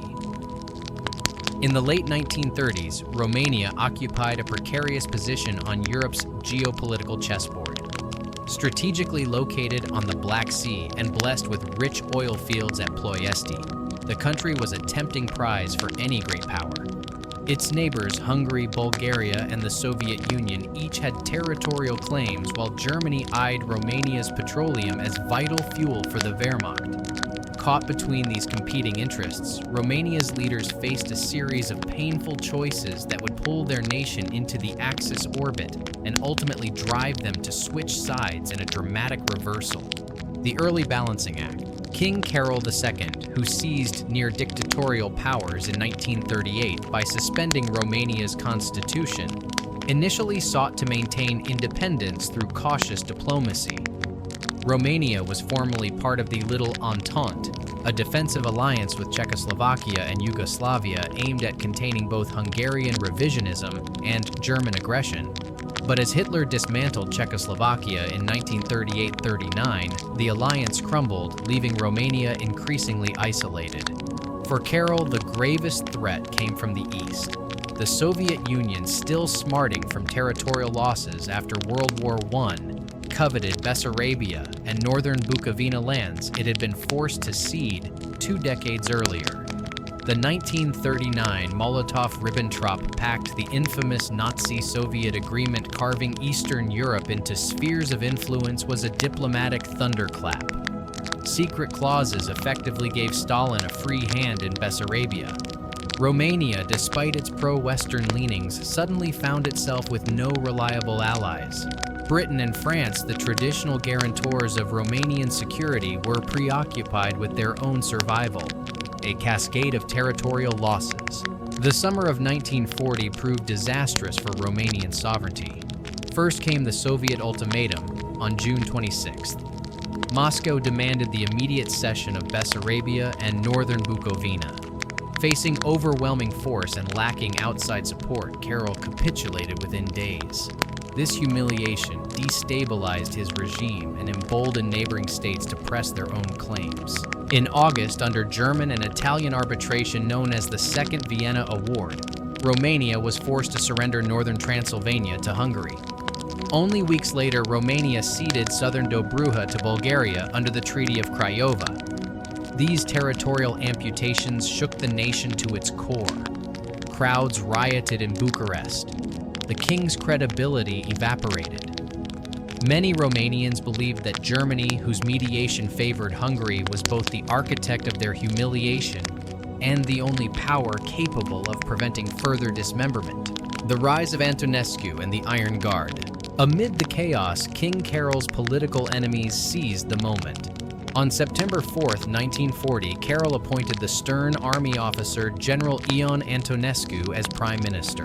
Antonescu quickly allied with the fascist Iron Guard, a violent ultra-nationalist movement that combined orthodox zeal with virulent anti-Semitism. Within days, the Iron Guard forced Carol to abdicate in favor of his 19-year-old son, King Michael I, while Antonescu assumed the title of conducator leader. Antonescu shared many of Hitler's authoritarian instincts, but approached power with pragmatic caution. He recognized that Romania's survival depended on German favor, and that Hitler's appetite for oil gave him leverage. In November 1940, Antonescu formalized the relationship by signing the Tripartite Pact aligning Romania with Germany, Italy, and Japan. For Hitler, Romania was indispensable. Its oil fields at Ploiesti supplied much of the fuel for the Luftwaffe and Panzer divisions. German troops soon arrived, ostensibly to protect the vital resource from British sabotage, but effectively to ensure that Romania remained a compliant satellite. By early 1941, tens of thousands of German soldiers and advisors were entrenched across the country. Into the Soviet War. When Hitler launched Operation Barbarossa in June 1941, Antonescu eagerly joined the invasion, framing it as a crusade to reclaim Bessarabia and northern Bukovina and to strike a blow against Bolshevism. Romanian troops fought ferociously alongside the Wehrmacht, crossing the Dniester River and advancing deep into Soviet territory. They were key participants in the bloody siege of Odessa and later in the catastrophic Battle of Stalingrad. Initially, these campaigns bolstered Romanian pride. The reconquest of lost provinces was celebrated as a national triumph. Yet Antonescu's ambitions did not stop at the old borders. Romanian forces occupied parts of Transnistria, administering the region with harsh policies that included the deportation and mass murder of Jews and Roma. Historians estimate that hundreds of thousands perished under Romanian administration, making the country a significant perpetrator of the Holocaust. But the war in the East turned grim. As Soviet forces regained momentum after Stalingrad in 1943, Romanian armies suffered staggering losses. Morale collapsed and the cost of occupation mounted. By 1944, with the Red Army pushing relentlessly westward, Antonescu's position became untenable.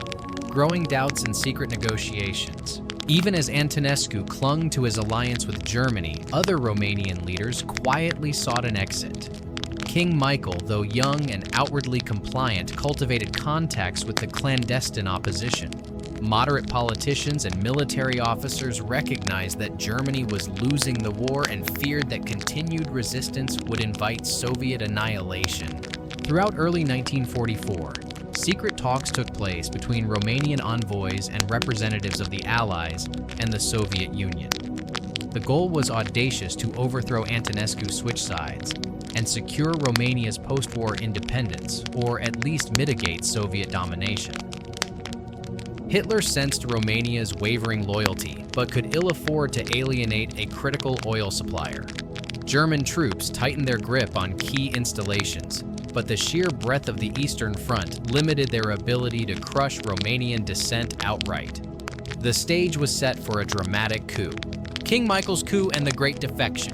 On August 23, 1944, King Michael acted, summoning Antonescu to the royal palace under the pretext of a routine meeting. The young monarch confronted the conjugator with a demand to sign an armistice. When Antonescu refused, the king ordered his arrest. That evening, Michael broadcast a nationwide radio address announcing Romania's surrender to the Allies and a cessation of hostilities against the Soviet Union.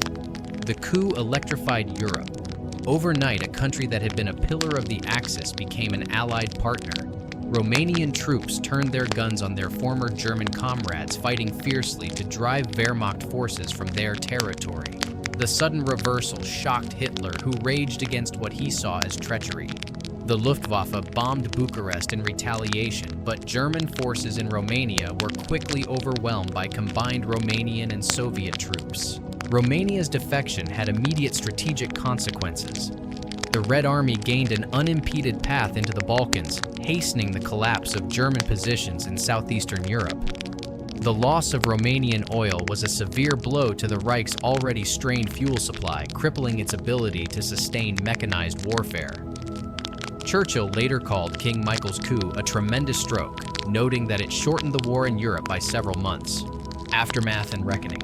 Despite the boldness of its late war reversal, Romania could not escape the shadow of Soviet domination. The armistice terms placed the country under Soviet military control, and Red Army occupation soon translated into political dominance by local communists. By 1947, King Michael was forced to abdicate, and Romania became a people's republic under a pro-Soviet regime. The moral reckoning was equally stark. Romania's enthusiastic participation in the early Axis campaigns and its complicity in the Holocaust left deep scars. Antonescu was tried and executed in 1946 for war crimes, but the memory of mass deportations and killings in Bessarabia, Bukovina, and Transnistria could not be erased. A nation's paradox. Romania's wartime journey illustrates the perilous dance of a small nation surrounded by predatory powers. Initially, King Carol sought to shield his country through balanced diplomacy, only to be undone by the sudden collapse of the European order. Antonescu embraced Germany to reclaim lost territories and fight communism, only to drag Romania into a disastrous war and moral compromise. Finally, King Michael's daring coup attempted to salvage sovereignty, but merely exchanged one master for another. For the Axis, Romania was more than a pawn. Its oil fueled Hitler's blitzkrieg. Its soldiers bled on the Eastern Front in vast numbers.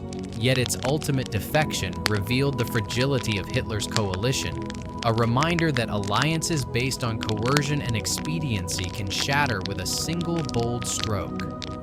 Romania entered the war seeking security and national restoration. It emerged battered, occupied, and forever marked by both complicity and rebellion. Far from the heart of Europe, Nazi Germany also sought influence in the Middle East, drawn by both ideology and resources. Nowhere did this ambition play out more dramatically than in Iraq, a land of vital oil reserves and simmering resentment against British colonial oversight. Though Iraq never became a formal Axis member, the brief explosive flirtation between Baghdad and Berlin in 1940-41 offers a striking example of how Germany attempted to destabilize Britain's global empire. Seeds of anti-British sentiment. Since the end of World War I, Iraq had been under strong British influence, first as a mandate of the League of Nations, and then as a formally independent kingdom with Britain controlling key military and economic levers. Many Iraqis viewed the arrangement as a continuation of colonial rule. Economic hardship and nationalist fervor fed widespread resentment, particularly among military officers and political leaders eager to assert true independence. By the late 1930s, Pan-Arab nationalism was on the rise. Leaders and intellectuals across the Arab world saw the European powers, especially Britain and France, as obstacles to self-determination. Nazi Germany, which positioned itself as an enemy of the old imperial order, cleverly exploited this sentiment. German propagandists beamed Arabic-language broadcasts across the Middle East, portraying Hitler as a champion of anti-colonial struggle. While Nazi racial ideology hardly embraced Arabs as equals, Berlin recognized the strategic value of courting anti-British movements. Courting Baghdad, the key figure in Iraq's flirtation with the Axis was Rashid Ali al-Ghalani, a nationalist politician and a former prime minister who bitterly opposed British influence. Within the Iraqi army, a secret group known as the Golden Square Four officers sympathetic to German promises grew increasingly influential. They saw in Germany a potential counterweight to British power and a partner in securing full independence. Germany encouraged these leanings. The Arabic broadcasts of Yunus Bari, nicknamed the Baghdad Radio Man, spread anti-British and pro-German rhetoric across the airwaves. By 1940, as Britain struggled through the Blitz and faced the possibility of invasion at home, Berlin sensed opportunity. The Germans dangled the prospect of weapons military advisors and political support to Iraqi nationalists. They also hinted without firm commitment that an Axis-aligned Iraq could reclaim Kuwait and challenge British dominance in the Persian Gulf. The coup of 1941.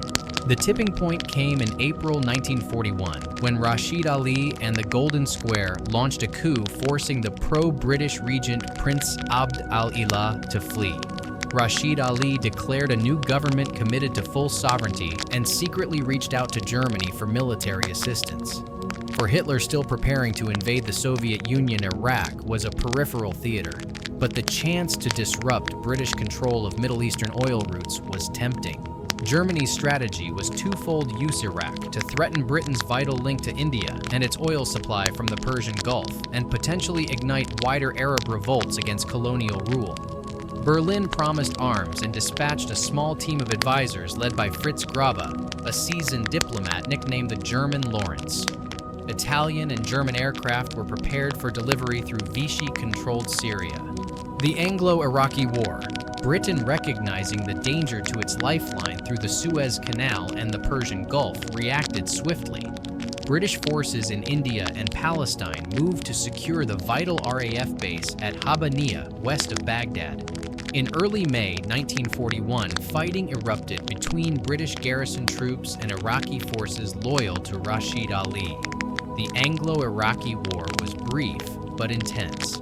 Despite fierce resistance and the arrival of a small German Luftwaffe contingent via Syria, British reinforcements, including the Arab Legion and units from Transjordan, rapidly gained the upper hand. Within a month, British forces occupied Baghdad. Rashid Ali and his allies fled, seeking refuge first in Iran and later in Germany. The pro-British regent returned to the throne, and Iraq was restored to its former status as a semi-independent monarchy under strong British influence. Axis failure and limited legacy. Germany's Iraqi adventure collapsed almost as soon as it began. The Luftwaffe's promised aid arrived too late and in too small numbers to matter. Hitler, focused on the impending invasion of the Soviet Union, was unwilling to divert significant resources to the Middle East. Even so, the coup forced Britain to redeploy troops and momentarily threatened vital oil supplies, an Axis distraction that consumed valuable Allied time and attention. The failed uprising left a complicated legacy. For many Iraqis, the brief Rashid Ali government became a symbol of anti-imperial resistance despite its partnership with Nazi Germany. The revolt also exposed how Axis propaganda could exploit legitimate grievances, blending promises of independence with the darker motives of European fascism. Wider German aspirations in the Middle East. Iraq's flirtation with the Axis was not an isolated case. Across the Middle East, Germany sought to undermine British and French colonial rule. Berlin cultivated ties with nationalist movements in Syria, Palestine, and Egypt, portraying Hitler as an enemy of Zionism and Western imperialism. Nazi agents attempted to stir unrest among Arab populations and even reached out to leaders such as the Grand Mufti of Jerusalem, Hajj Amin al-Husseini, who later broadcast pro-Axis propaganda from Berlin. Hitler's government also eyed the region's vast oil resources. Control of Middle Eastern petroleum, particularly from Iraq and Iran, could have alleviated the Reich's chronic fuel shortages and threatened the Allies' supply lines. Some German strategists envisioned a southern drive through the Caucasus and into the Middle East, linking up with pro-Axis forces in the Arab world. But these dreams foundered on the harsh realities of geography, logistics, and Hitler's single-minded focus on the Soviet Union. Britain's strategic response. The Anglo-Iraqi War highlighted the Middle East's importance to Britain's wartime strategy. The British not only reasserted dominance in Iraq, but also reinforced their presence in neighboring Iran, fearing that German influence might spread. In August 1941, British and Soviet forces jointly invaded Iran, deposing Reza Shah and securing a vital supply corridor for Lend-Lease aid to the Soviet Union. These actions ensured that the oil-rich Persian Gulf remained firmly in Allied hands. Iraq after the coup. In the immediate aftermath of the failed coup, Iraq experienced a tragic episode known as the Farhud, a violent pogrom against Baghdad's Jewish community in June 1941. Spurred by anti-Semitic propaganda and the chaos following the British reoccupation, mobs killed hundreds of Jews and looted property. The Farhud foreshadowed the eventual mass exodus of Iraqi Jews in the years after the war and underscored how Nazi ideology had poisoned local politics, even in a region far from Europe's death camps. Politically, the pro-British government under Regent Abd al-Ilah resumed control, but Iraq's internal divisions persisted. The brief Axis-backed insurrection deepened distrust between Arab nationalists and the monarchy, sowing seeds of instability that would shape Iraqi politics for decades. Though Britain maintained influence, the dream of full independence continued to animate Iraqi society long after the war. Strategic implications. While Germany's intervention in Iraq was ultimately a sideshow, it revealed the global reach of the Second World War and the Axis's willingness to exploit anti-colonial movements. For the Allies, the episode was a stark reminder that the war's outcome hinged not only on the great battles of Europe and the Pacific, but also on the control of resources and supply lines in regions like the Middle East. The failed Iraqi gamble also highlighted a recurring Axis weakness: grand ambitions, unsupported by realistic logistics or coherent strategy. Hitler saw value in distracting Britain, but never committed the manpower or material needed to sustain a Middle Eastern campaign. Without substantial German assistance, Rashid Ali's uprising was doomed from the start. A brief but telling chapter. Iraq's brief alignment with Nazi Germany stands as a vivid example of how the Second World War reached into every corner of the globe. For a few tense weeks in 1941, Baghdad became a focal point of the conflict, a place where local aspirations for independence collided with the global ambitions of fascism and the strategic imperatives of empire. Although quickly extinguished, the uprising forced Britain to divert troops, reassess its Middle Eastern strategy, and confront the reality that Axis ideology could find willing listeners far beyond Europe. It also underscored the pattern that plagued Hitler's alliances: enthusiasm and promises without the deep coordination or resources necessary to translate opportunity into lasting advantage. In the end, Iraq remained under British sway and never became a formal Axis power. Yet its short-lived rebellion added another thread to the vast tapestry of World War II, demonstrating that even distant nations driven by their own grievances and ambitions could be drawn into the orbit of the Axis, if only for a fleeting fiery moment. While Hitler's armies thundered across Europe, the small Balkan kingdom of Bulgaria tried at first to stand apart from the gathering storm. Nestled between the Black Sea and the rugged Balkan mountains, Bulgaria was a nation shaped by memories of lost wars and shifting borders. Its people yearned to reclaim territories lost after World War I, but its leaders knew that any choice in the coming conflict carried immense risk. In the end, Bulgaria would edge into the Axis camp not out of ideological fervor, but from hard-nosed calculation and relentless German pressure. A nation of mixed loyalties, the mood in Bulgaria during the late 1930s was complex. Many citizens felt deep cultural ties to Russia rooted in a shared Orthodox faith, and Russia's role in Bulgaria's 19th century liberation from Ottoman rule. Others admired Germany's economic dynamism and feared the spread of Soviet communism. King Boris III, who ruled as a constitutional monarch but wielded significant personal influence, captured this ambivalence in a remark that became famous. "My army is pro-German. My wife is Italian, my people are pro-Russian, and I myself am only pro-Bulgarian." That single sentence summarized Bulgaria's dilemma.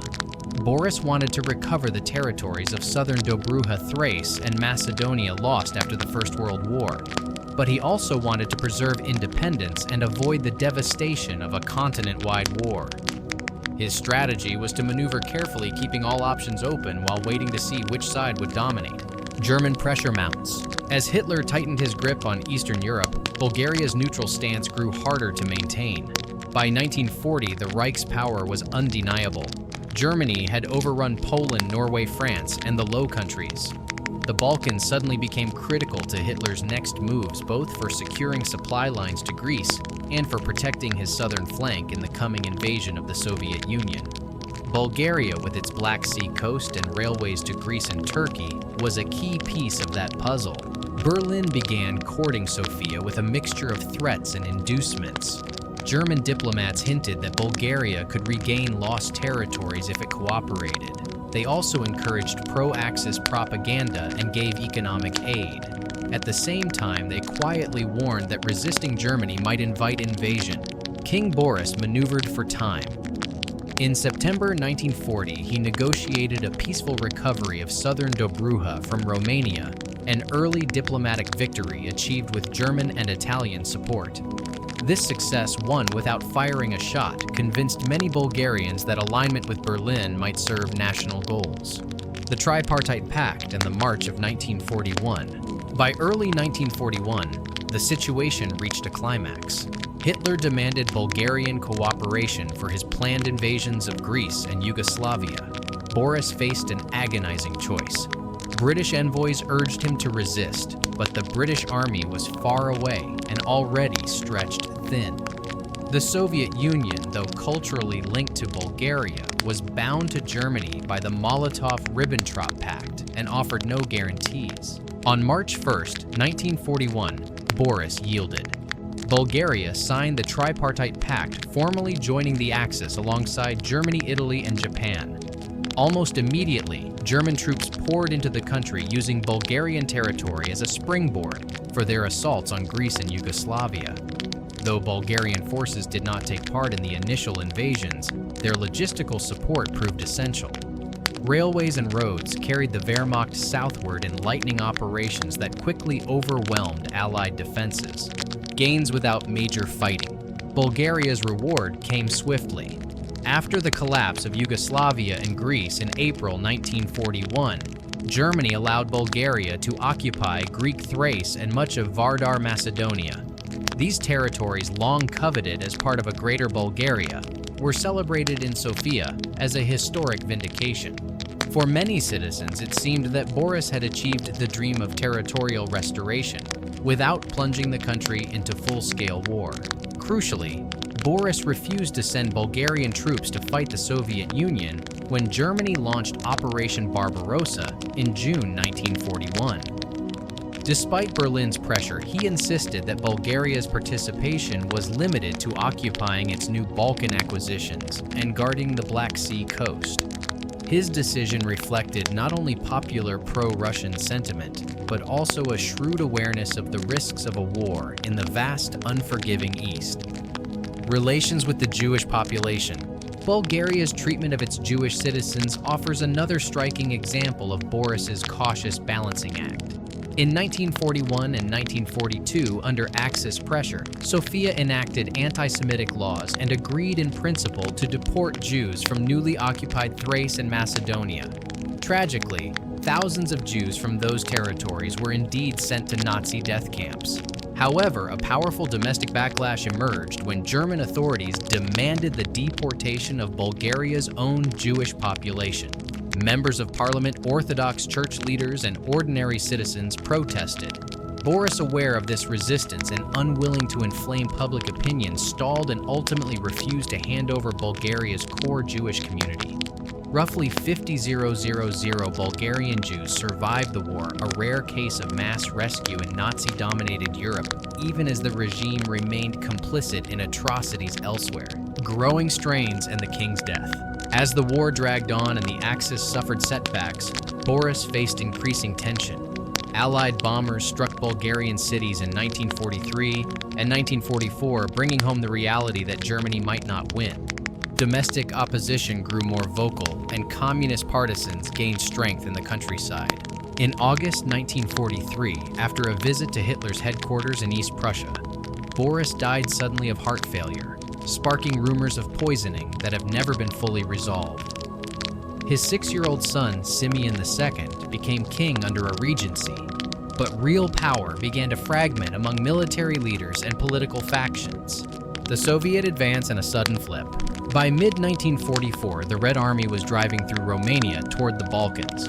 Bulgaria, still technically at war with Britain and the United States, but not the USSR, found itself in a dangerous limbo. On August 26, 1944, Sofia declared neutrality and sought to exit the war, but it was too late. The Soviets invaded on September 5th, meeting little resistance. Just days later, a coalition of communist agrarians and other anti-fascist groups seized power in a coup known as the Fatherland Front. The new government promptly declared war on Germany and joined the Allies. Bulgarian troops soon fought alongside Soviet forces against the retreating Wehrmacht in Yugoslavia and Hungary, a dramatic reversal that mirrored Romania's sudden defection only weeks earlier. Aftermath and historical reckoning. Bulgaria's late switch spared it the worst of post-war punishment. At the Paris Peace Conference, the Allies allowed Bulgaria to retain most of the territories it held before 1941, though it had to relinquish the lands taken from Greece and Yugoslavia. In 1946, the monarchy was abolished, and a communist government aligned with Moscow took control, ushering in decades of Soviet influence. The country's wartime legacy remains complex. Bulgaria gained territory and avoided the massive battlefield casualties suffered by many of its neighbors, but it also enabled Nazi operations in the Balkans and participated in the deportation of Jews from occupied regions. The courageous stand of Bulgarian civic leaders who protected their own Jewish citizens stands as a rare light amid the darkness. A reluctant Axis partner. Bulgaria's experience underscores a broader theme of the Axis alliance. Many members joined less out of ideological conviction than out of pragmatic calculation and fear. King Boris sought to restore national pride and recover lost lands while keeping Bulgaria out of a catastrophic great power war. For a time, he succeeded. Yet Germany's relentless demands and the unforgiving tides of conflict eventually dragged Bulgaria into the very maelstrom it hoped to avoid. When the guns finally fell silent, Bulgaria's story was one of limited gains overshadowed by moral ambiguity and the heavy hand of Soviet occupation. Its cautious entry and abrupt exit from the Axis revealed the fragility of alliances built on opportunism, a recurring pattern in the strange, shifting coalition that Hitler once imagined as a world-dominating new order. Far to the north, the rugged forests and icy lakes of Finland became an unexpected stage for one of World War II's most complex alliances. Though often grouped with the Axis, Finland's relationship with Nazi Germany was anything but straightforward. Driven less by fascist ideology than by a desperate bid for survival against the Soviet Union, Finland's path illustrates how smaller nations maneuvered amid the cataclysm of global war. The shadow of the Winter War. Finland's ordeal began with the Winter War of 1939-1940. In November 1939, the Soviet Union, seeking to secure territory near Leningrad, invaded Finland after demanding land swaps and military concessions. The Finns, vastly outnumbered and outgunned, mounted a fierce defense under the leadership of Marshal Carl Gustaf Emil Mannerheim. Dressed in white camouflage, Finnish ski troops used guerrilla tactics and their intimate knowledge of the frozen terrain to inflict staggering losses on the Red Army. Though the Finns fought valiantly, sheer Soviet manpower eventually prevailed. The Moscow Peace Treaty of March 1940 forced Finland to cede significant territory, including the Karelian Isthmus and access to the Gulf of Finland. Over 400,000 Finns, nearly a tenth of the population, were displaced. Yet Finland's spirited resistance earned international admiration and left the nation determined to regain its lost lands. Seeking allies against the Soviets, the Winter War convinced many Finnish leaders that another clash with the USSR was inevitable. With Britain and France distracted and the United States far away, Finland looked for any partner that might help it reclaim Karelia and ensure independence. Germany, though ideologically alien, soon emerged as the only viable option. Relations warmed in 1940, especially after Germany's dramatic victories in Western Europe. In August, German envoy Josef Veltjens approached Mannerheim with a proposal. German troops would be allowed to transit Finnish territory if war with the Soviet Union came. President Risto Ryti, balancing caution and necessity, agreed to limited cooperation, allowing German forces to move men and material through Finland to occupied Norway. Though still officially neutral, Finland had quietly chosen a side. The Continuation War. When Hitler launched Operation Barbarossa in June 1941, the Soviet Union once again targeted Finland, bombing Helsinki and other key cities. Finland responded by declaring war on the USSR, beginning what Finns call the Continuation War, a deliberate signal that this conflict was a direct continuation of the Winter War rather than a new campaign of aggression. Finnish forces, bolstered by German supplies and a limited contingent of German troops in the far north, advanced rapidly. By the end of 1941, they had recaptured all territory lost in 1940 and pushed even farther, occupying East Karelia and reaching the outskirts of Leningrad. Although Finland cooperated militarily with Germany, it maintained its own command structure and pursued objectives primarily focused on reclaiming Finnish lands, not conquering the Soviet Union. This distinction mattered deeply to Finnish leaders. They refused to join Germany's siege of Leningrad, directly declined to attack the vital Murmansk railway that carried Allied supplies to the USSR, and avoided endorsing Nazi racial ideology. Helsinki remained a constitutional democracy with an active parliament and free press, even as it fought alongside Hitler's armies. A pragmatic partnership.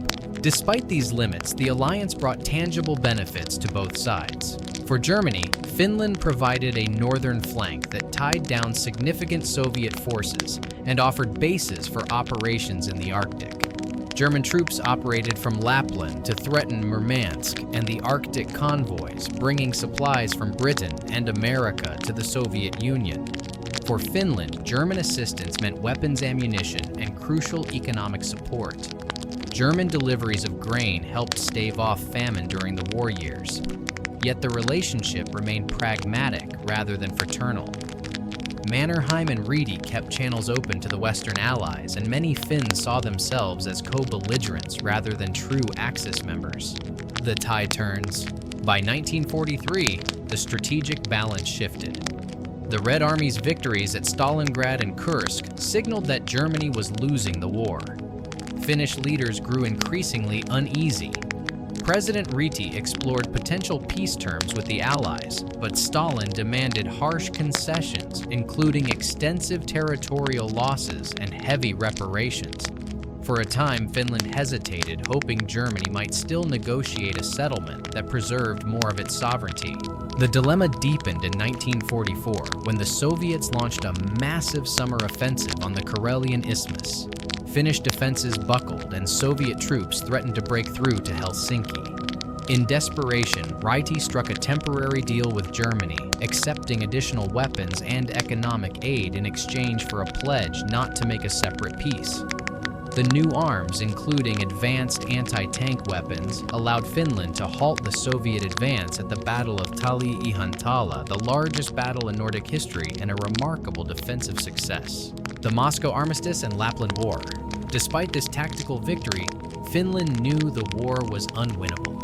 When Ryti resigned in August 1944, Marshal Mannerheim assumed the presidency and quickly sought peace. On September 19, 1944, Finland signed the Moscow Armistice, agreeing to cede even more territory than in 1940, lease the Porkala naval base to the Soviets, and pay heavy reparations. Crucially, Finland also agreed to expel all German forces from its territory. This commitment triggered the Lapland War, 1944-45, a bitter conflict in which former co-belligerents turned on each other. As German troops retreated toward Norway, they employed scorched earth tactics, burning towns and destroying infrastructure across northern Finland. The devastation was immense. Entire cities like Rovaniemi were reduced to ashes, and thousands of civilians were displaced during the harsh Arctic winter. By April 1945, the last German soldiers had been driven out. Finland, exhausted and scarred, had managed a precarious exit from the war, preserving its independence but at great cost. Aftermath and legacy. Finland emerged from World War II battered but unbowed. It retained its democratic institutions and avoided the Soviet occupation that befell much of Eastern Europe. Yet the price was heavy, about 90,000. Finns were killed. Vast territories, including Karelia, were permanently ceded to the USSR, and wartime reparations strained the economy for years. The moral dimensions of Finland's wartime choices remain a subject of debate. While the government resisted Nazi pressure to persecute Jews, Finland even protected its small Jewish population and allowed Jewish soldiers to fight in its army. It undeniably fought alongside Hitler's Germany and benefited from German military aid. Historians often describe Finland not as a true Axis member, but as a co-belligerent, an awkward but accurate term, capturing the country's unique position. Finland's survival owed much to shrewd diplomacy and the unity of its people. Leaders like Mannerheim balanced pragmatism with an unwavering focus on national independence. They cooperated with Germany when necessary, distanced themselves when possible, and seized opportunities to negotiate peace when the time was right. Unlike many of Germany's wartime partners, Finland maintained control over its internal politics and avoided occupation, a distinct path among Axis partners. Finland's story stands apart from the tales of Italy, Hungary, or Romania. It joined the war not to expand an empire or impose fascism, but to protect its sovereignty and reclaim territory lost to Soviet aggression. Its alliance with Germany was a marriage of necessity forged in the crucible of survival rather than ideology. In the broader narrative of the Axis powers, Finland illustrates the diversity and the fragility of Hitler's coalition. The Axis was never a monolithic bloc. It was a patchwork of nations with different motives, from imperial ambition to defensive desperation. Finland's calculated dance with Germany highlights how smaller countries navigated the treacherous waters of great power conflict, sometimes aligning with evil out of sheer necessity, yet striving to maintain their own moral and political identity. By the war's end, Finland had achieved a grim but remarkable outcome. Independence preserved democracy intact, and national honor partially defended even as it bore the wounds of lost lands and fallen soldiers. Its experience underscores a recurring theme of World War II, that alliances built on convenience and circumstance can shift as swiftly as the tides of war, and that survival often demands choices that defy simple moral judgment. By late 1944, the intricate web of Axis alliances that Hitler had woven across Europe, Asia, and even the Middle East was fraying beyond repair. The once vaunted coalition touted as a new order to replace the old empires was instead a patchwork of reluctant partners, opportunists, and client states, each driven by its own ambitions and fears. As the war neared its violent climax, the relationships among these Axis members revealed deep fractures and illustrated the limits of power built on coercion and expediency. A coalition of unequal partners. From the outset, Nazi Germany was the hub around which the Axis revolved. Italy, despite Mussolini's bombastic claims of Roman revival, never matched Germany's industrial or military strength. Japan, while formidable in Asia, was geographically isolated from Europe and pursued a distinct imperial agenda. Smaller allies, Hungary, Romania, Bulgaria, Finland, and others joined not out of shared ideology, but because of territorial disputes, fear of neighbors, or the hope of recovering lands lost after World War I. This diversity of motives created a coalition rife with tension. Hungary sought revenge for the Treaty of Trianon. Romania oscillated between self-preservation and dreams of Greater Romania. Bulgaria maneuvered to regain territories lost in 1913. Finland's partnership with Germany was a calculated attempt to resist Soviet domination. Few of these states embraced Nazism's racial doctrines with the fervor of Berlin. Instead, they gambled that siding with Hitler would serve their national interests, only to discover that such bargains rarely end well. Cracks in the facade. By 1943, the Allied momentum exposed the Axis's inherent weaknesses. Italy, once proclaimed the senior partner, suffered humiliating defeats in North Africa and the Mediterranean. When Allied forces landed in Sicily in July 1943, the fascist Grand Council turned on Mussolini, and King Victor Emmanuel III had him arrested. Hitler's furious response, rescuing Mussolini and occupying northern Italy, transformed Italy from an ally into an occupied territory, a stark warning to others who might contemplate defection. Romania and Finland soon followed their own paths out of the alliance. Romania's oil had fueled the German war machine, but when Soviet armies approached in August 1944, King Michael's coup switched the country to the Allied side overnight, dealing a crippling blow to Germany's fuel supply.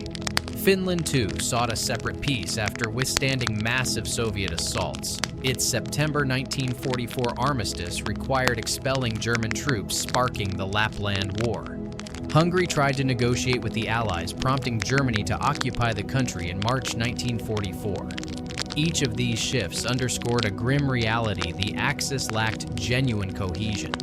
Fear and coercion held it together. Once German power faltered, Allies peeled away. Strategic missteps and overreach. The Axis failure was not only diplomatic, but strategic. Hitler's obsession with Lebensraum and the destruction of the Soviet Union blinded him to the necessity of coordination with Japan. Despite the Tripartite Pact, Berlin and Tokyo rarely synchronized operations. Japan chose to attack the United States and British colonies in Asia rather than the USSR, allowing Stalin to focus fully on the Eastern Front. Conversely, Germany provided little material support to Japan in its Pacific struggle beyond occasional submarine voyages and limited technical exchanges. Even within Europe, German command often ignored or misled its partners. Italy was kept in the dark about the timing of invasions from Poland to the Soviet Union. Hungary and Romania were used as manpower reservoirs but rarely consulted on grand strategy. Such high-handedness bred resentment and ensured that the Axis functioned less as an alliance and more as an empire of satellites orbiting a domineering core. Human cost and moral catastrophe. While each Axis member pursued its own goals, all became entangled in the moral crimes of the Nazi regime.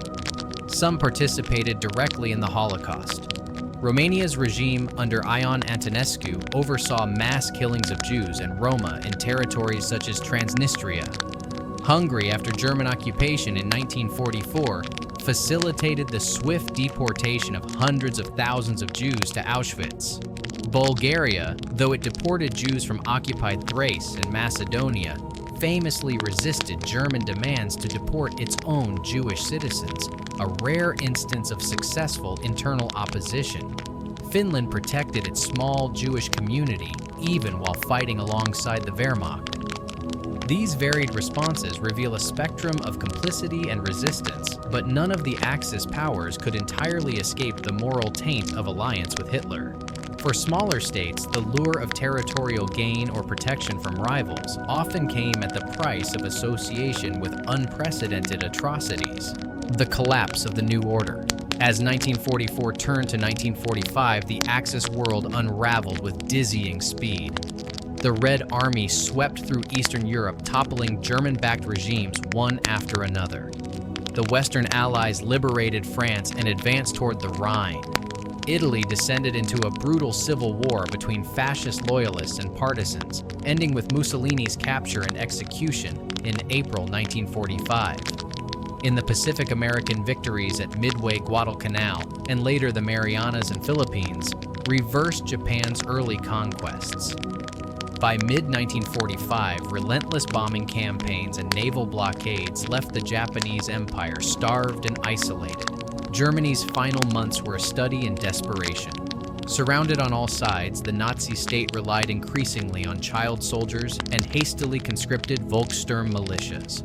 Hitler retreated to his Berlin bunker, issuing delusional orders as Allied armies closed in. On May 8, 1945, Germany surrendered unconditionally. Japan fought on until August, when the atomic bombings of Hiroshima and Nagasaki, coupled with the Soviet invasion of Manchuria, forced Emperor Hirohito to announce surrender. The Grand Axis coalition that had once threatened global domination had collapsed entirely within a few chaotic months.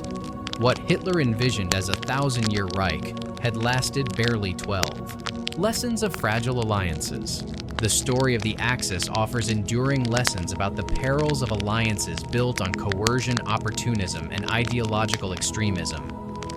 Unlike the Allies, whose coordination improved steadily through joint commands, integrated supply chains, and shared war aims, the Axis never developed a unified strategy. Each member pursued parochial goals. Italy sought a Mediterranean empire. Japan sought an Asian one. Germany sought continental hegemony and racial annihilation. These ambitions overlapped occasionally, but never fused into a coherent plan. Moreover, the Axis underestimated the industrial and human resources of its enemies. The United States' prodigious production capacity, the Soviet Union's vast manpower and resilient spirit, and the British Empire's global reach eventually overwhelmed any early Axis advantages. Without mutual trust or shared strategic vision, Germany's partners often became liabilities rather than force multipliers. Aftermath political transformations. The war's end brought profound transformations to the former Axis states. Germany was divided into occupation zones, its Nazi leadership tried at Nuremberg, and its cities reduced to rubble. Italy abolished its monarchy in 1946 and eventually became a republic, its fascist ideology discredited. Japan endured American occupation, the drafting of a pacifist constitution, and sweeping economic reforms. Hungary, Romania, and Bulgaria fell into the Soviet sphere, their wartime flirtation with fascism replaced by decades of communist rule. Finland, though forced to cede territory and pay reparations, preserved its democratic system and independence, a rare outcome in Eastern Europe. For Iraq and other Middle Eastern states touched by the conflict, the war accelerated the decline of British imperial influence and inspired post-war nationalist movements, even if Axis promises had proven hollow. A complex legacy. The legacy of the Axis powers is more than a catalog of military campaigns.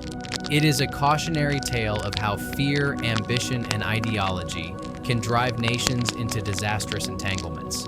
Some states, like Finland, acted from a desperate need for survival.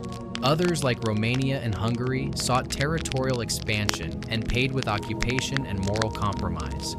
Japan's simultaneous defiance of Western imperialism and perpetration of its own brutal empire highlights the contradictions of the coalition. Even today, historians debate the fine lines between co-belligerence and alliance, between pragmatism and complicity. What is clear is that the Axis powers, though formidable in their early victories, lacked the unity of purpose and moral foundation needed to sustain their ambitions. The war's final reckoning. By the time the guns fell silent in 1945, tens of millions were dead, and the geopolitical map of the world had been redrawn. The Axis dream of a new order had ended not only in defeat, but in global condemnation. The Nuremberg trials exposed the crimes of Nazi leaders, while the Tokyo trials did the same for Japan's wartime atrocities. For the smaller Axis partners, post-war reckoning came in various forms: war crimes, tribunals' territorial losses, and decades of occupation or political upheaval. The collapse of the Axis demonstrated that raw power without principle is ultimately self-defeating. Alliances forged for conquest crumble when fortunes shift, and ideological extremism invites both internal decay and external resistance. From the burning cities of Europe to the devastated islands of the Pacific, the Axis left behind a stark lesson. Empires built on aggression and hatred may rise swiftly, but they fall even faster, leaving only ruin and a warning to history.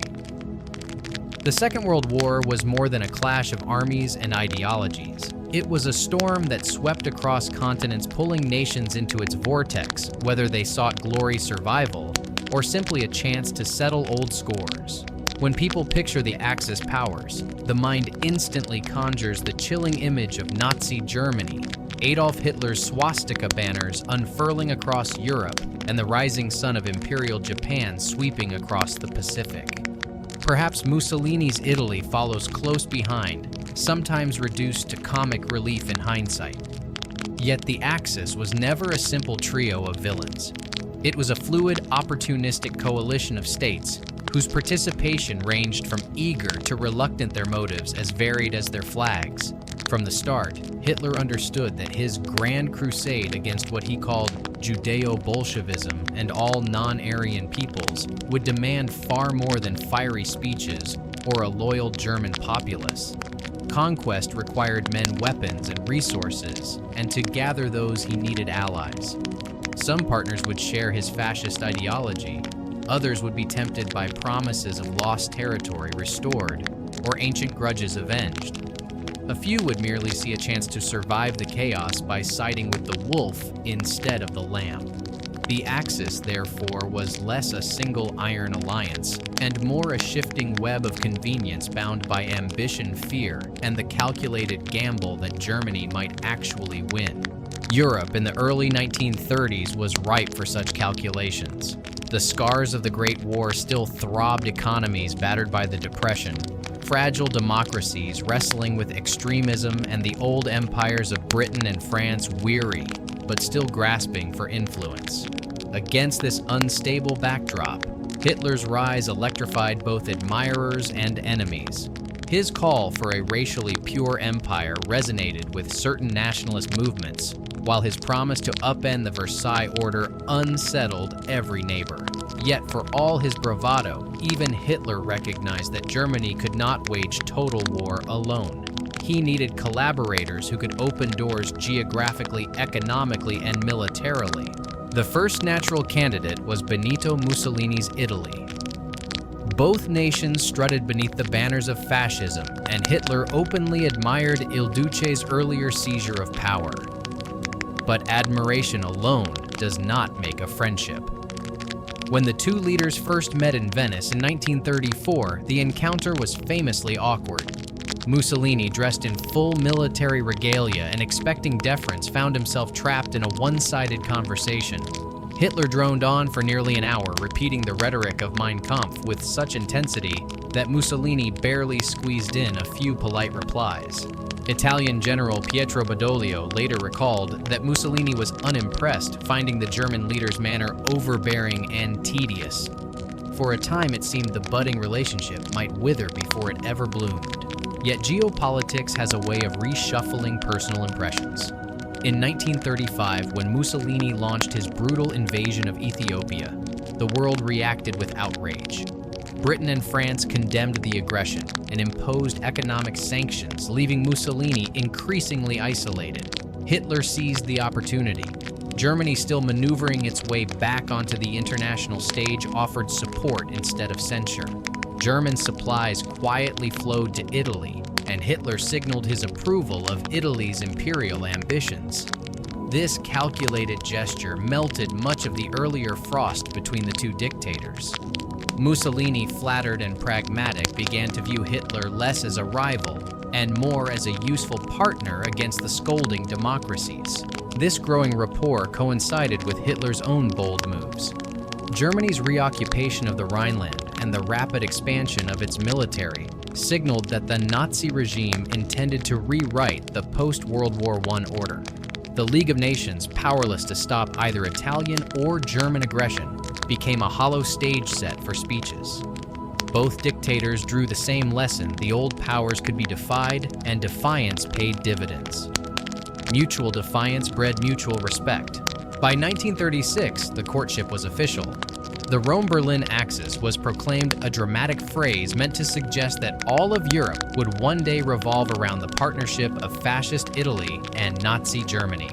The name was more than propaganda. It represented the first true pivot of Europe's political gravity since the Great War. Soon, military cooperation followed political vows. German and Italian troops fought side by side in the Spanish Civil War, where they aided Francisco Franco's nationalists against Republican forces.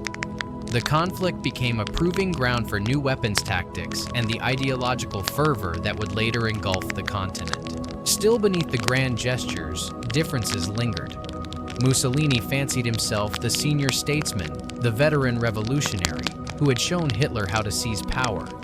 Hitler, in turn, viewed Italy as a useful but weaker cousin, one that could help stretch Allied defenses, but would never match Germany's industrial or military might. These hidden tensions foreshadowed future strains, yet for the moment, the alliance strengthened. By 1939, the relationship matured into the Pact of Steel, a formal military alliance pledging mutual defense and cooperation. The ink on that treaty effectively tethered Italy's fate to Hitler's ambitions. The gathering storm did not end with Europe's Latin corner. Across the world, Imperial Japan was plotting its own expansion. Though geographically distant, Japan shared a potent hatred of communism and a thirst for empire. In 1936, Tokyo joined Berlin in the Anti-Comintern Pact, signaling ideological solidarity against the Soviet Union. Japan's leaders, particularly those in the powerful army faction, saw in Germany both a kindred spirit and a strategic counterweight to Western colonial powers. Yet Japan's path to deeper alliance would follow its own turbulent course, shaped as much by Pacific ambitions as by European intrigues. As Germany, Italy, and Japan circled one another, weighing opportunity against risk, the stage was set for a war unlike any the world had ever seen. Their eventual collaboration would force Britain, the United States, the Soviet Union, and countless other nations into a desperate coalition of survival. But in the mid-1930s, no one could have predicted the exact shape of the storm.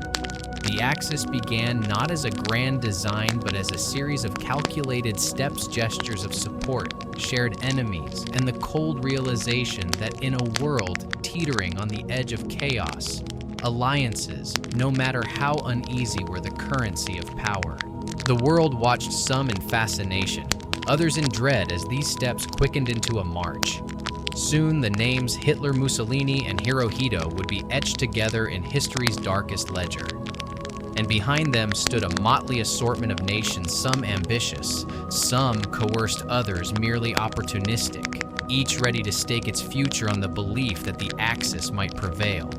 They could not know that their gamble would end in ruin, but in the fevered atmosphere of the late 1930s, ruin seemed a distant concern compared to the tantalizing promise of empire.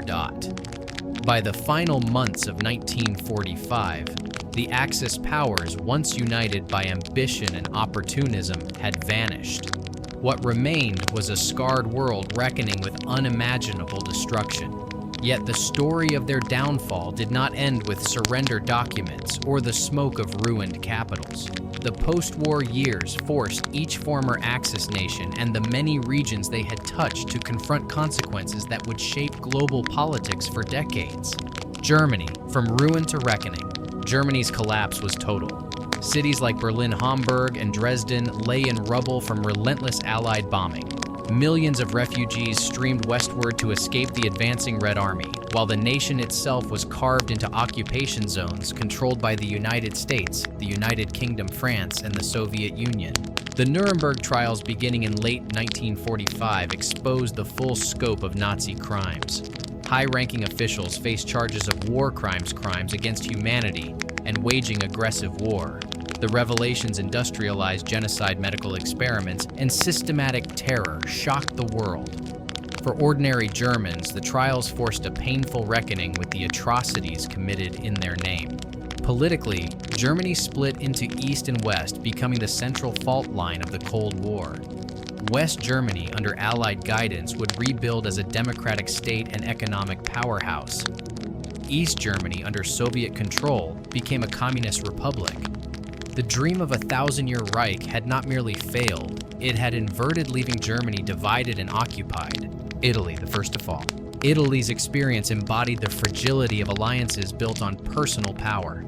Mussolini's downfall began with military defeats in North Africa and Greece, leading to his arrest in 1943. Though rescued by German commandos and installed as the head of the puppet Italian Social Republic Il Duce, was a shadow of the swaggering leader who once promised a modern Roman Empire. Civil war engulfed Italy as partisans fought German forces and fascist loyalists alike. On April 28, 1945, Mussolini was captured by Italian partisans and executed near Lake Como. His body, hung upside down in Milan's Piazzale Loreto, became a grim symbol of the fate awaiting dictators who gamble on tyranny. Post-war Italy abolished the monarchy and embraced a republican government. The Catholic Church regained influence while communist and socialist parties gained strength, reflecting the deep divisions left by years of fascist rule and occupation. Japan from empire to occupation. In Asia, Japan's defeat was as dramatic as Germany's. The atomic bombings of Hiroshima and Nagasaki in August 1945, combined with the Soviet invasion of Manchuria, forced Emperor Hirohito to announce surrender, an unprecedented act for a divine monarch. The American occupation, led by General Douglas MacArthur, dismantled Japan's militaristic institutions. A new constitution renounced war as a sovereign right and established a parliamentary democracy. Land reforms and economic restructuring paved the way for Japan's post-war economic miracle. Yet the war left deep scars, the devastation of cities, the trauma of atomic warfare, and the memory of atrocities committed in China, Korea, and Southeast Asia. Japan would grapple for decades with how to acknowledge its wartime aggression while forging a pacifist identity. Eastern Europe shifting borders, new masters. For the smaller Axis partners, Hungary, Romania, and Bulgaria, the end of the war brought both liberation and new subjugation. All three were occupied by the Red Army and quickly absorbed into the Soviet sphere of influence. Communist governments replaced fascist regimes, often through rigged elections and political purges. Hungary, devastated by the siege of Budapest, lost all territorial gains and faced harsh reparations. Romania, despite its late defection, was forced to cede Bessarabia and northern Bukovina permanently to the USSR and endured decades of communist rule. Bulgaria, though spared major destruction, was transformed into a socialist republic by 1946, its monarchy abolished. These nations entered the Cold War as satellites of Moscow, their wartime choices serving as justification for Soviet dominance. Finland's survival with a price. Finland's delicate diplomacy allowed it to avoid the fate of its neighbors. Though forced to cede additional territory and pay heavy reparations to the Soviet Union, Finland maintained its independence and democratic system. Its policy of careful neutrality, later called Finlandization, would define its Cold War posture. The Finnish example showed that small nations could navigate the post-war order with skill, even after fighting alongside a defeated Axis power. The Middle East and global ripples. The war also accelerated changes far from Europe. The failed Axis-backed coup in Iraq and the subsequent British reoccupation revealed the waning grip of European colonial powers. Across the Middle East and Asia, nationalist movements that had watched the imperial powers bleed began pressing more forcefully for independence. India, Indonesia, and Vietnam would all achieve independence.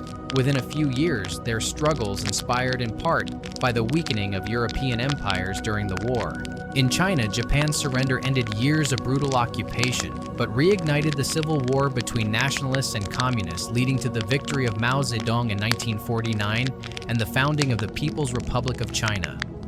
Across Africa, veterans who had fought in Allied armies returned home with new expectations of freedom and self-determination, planting seeds for the decolonization movements of the 1950s and 1960s. The Axis ideology in retrospect. The Axis coalition was always more a marriage of convenience than a true ideological union. Germany pursued racial empire and extermination. Italy sought Mediterranean dominance, and Japan chased hegemony in Asia. Smaller allies joined for territory or survival. There was no central war council, no integrated command, and little shared strategy. Communication between Berlin and Tokyo was slow and sporadic. Coordination between Germany and Italy was often undermined by mutual mistrust. In contrast, the Allied powers gradually forged a remarkable level of cooperation.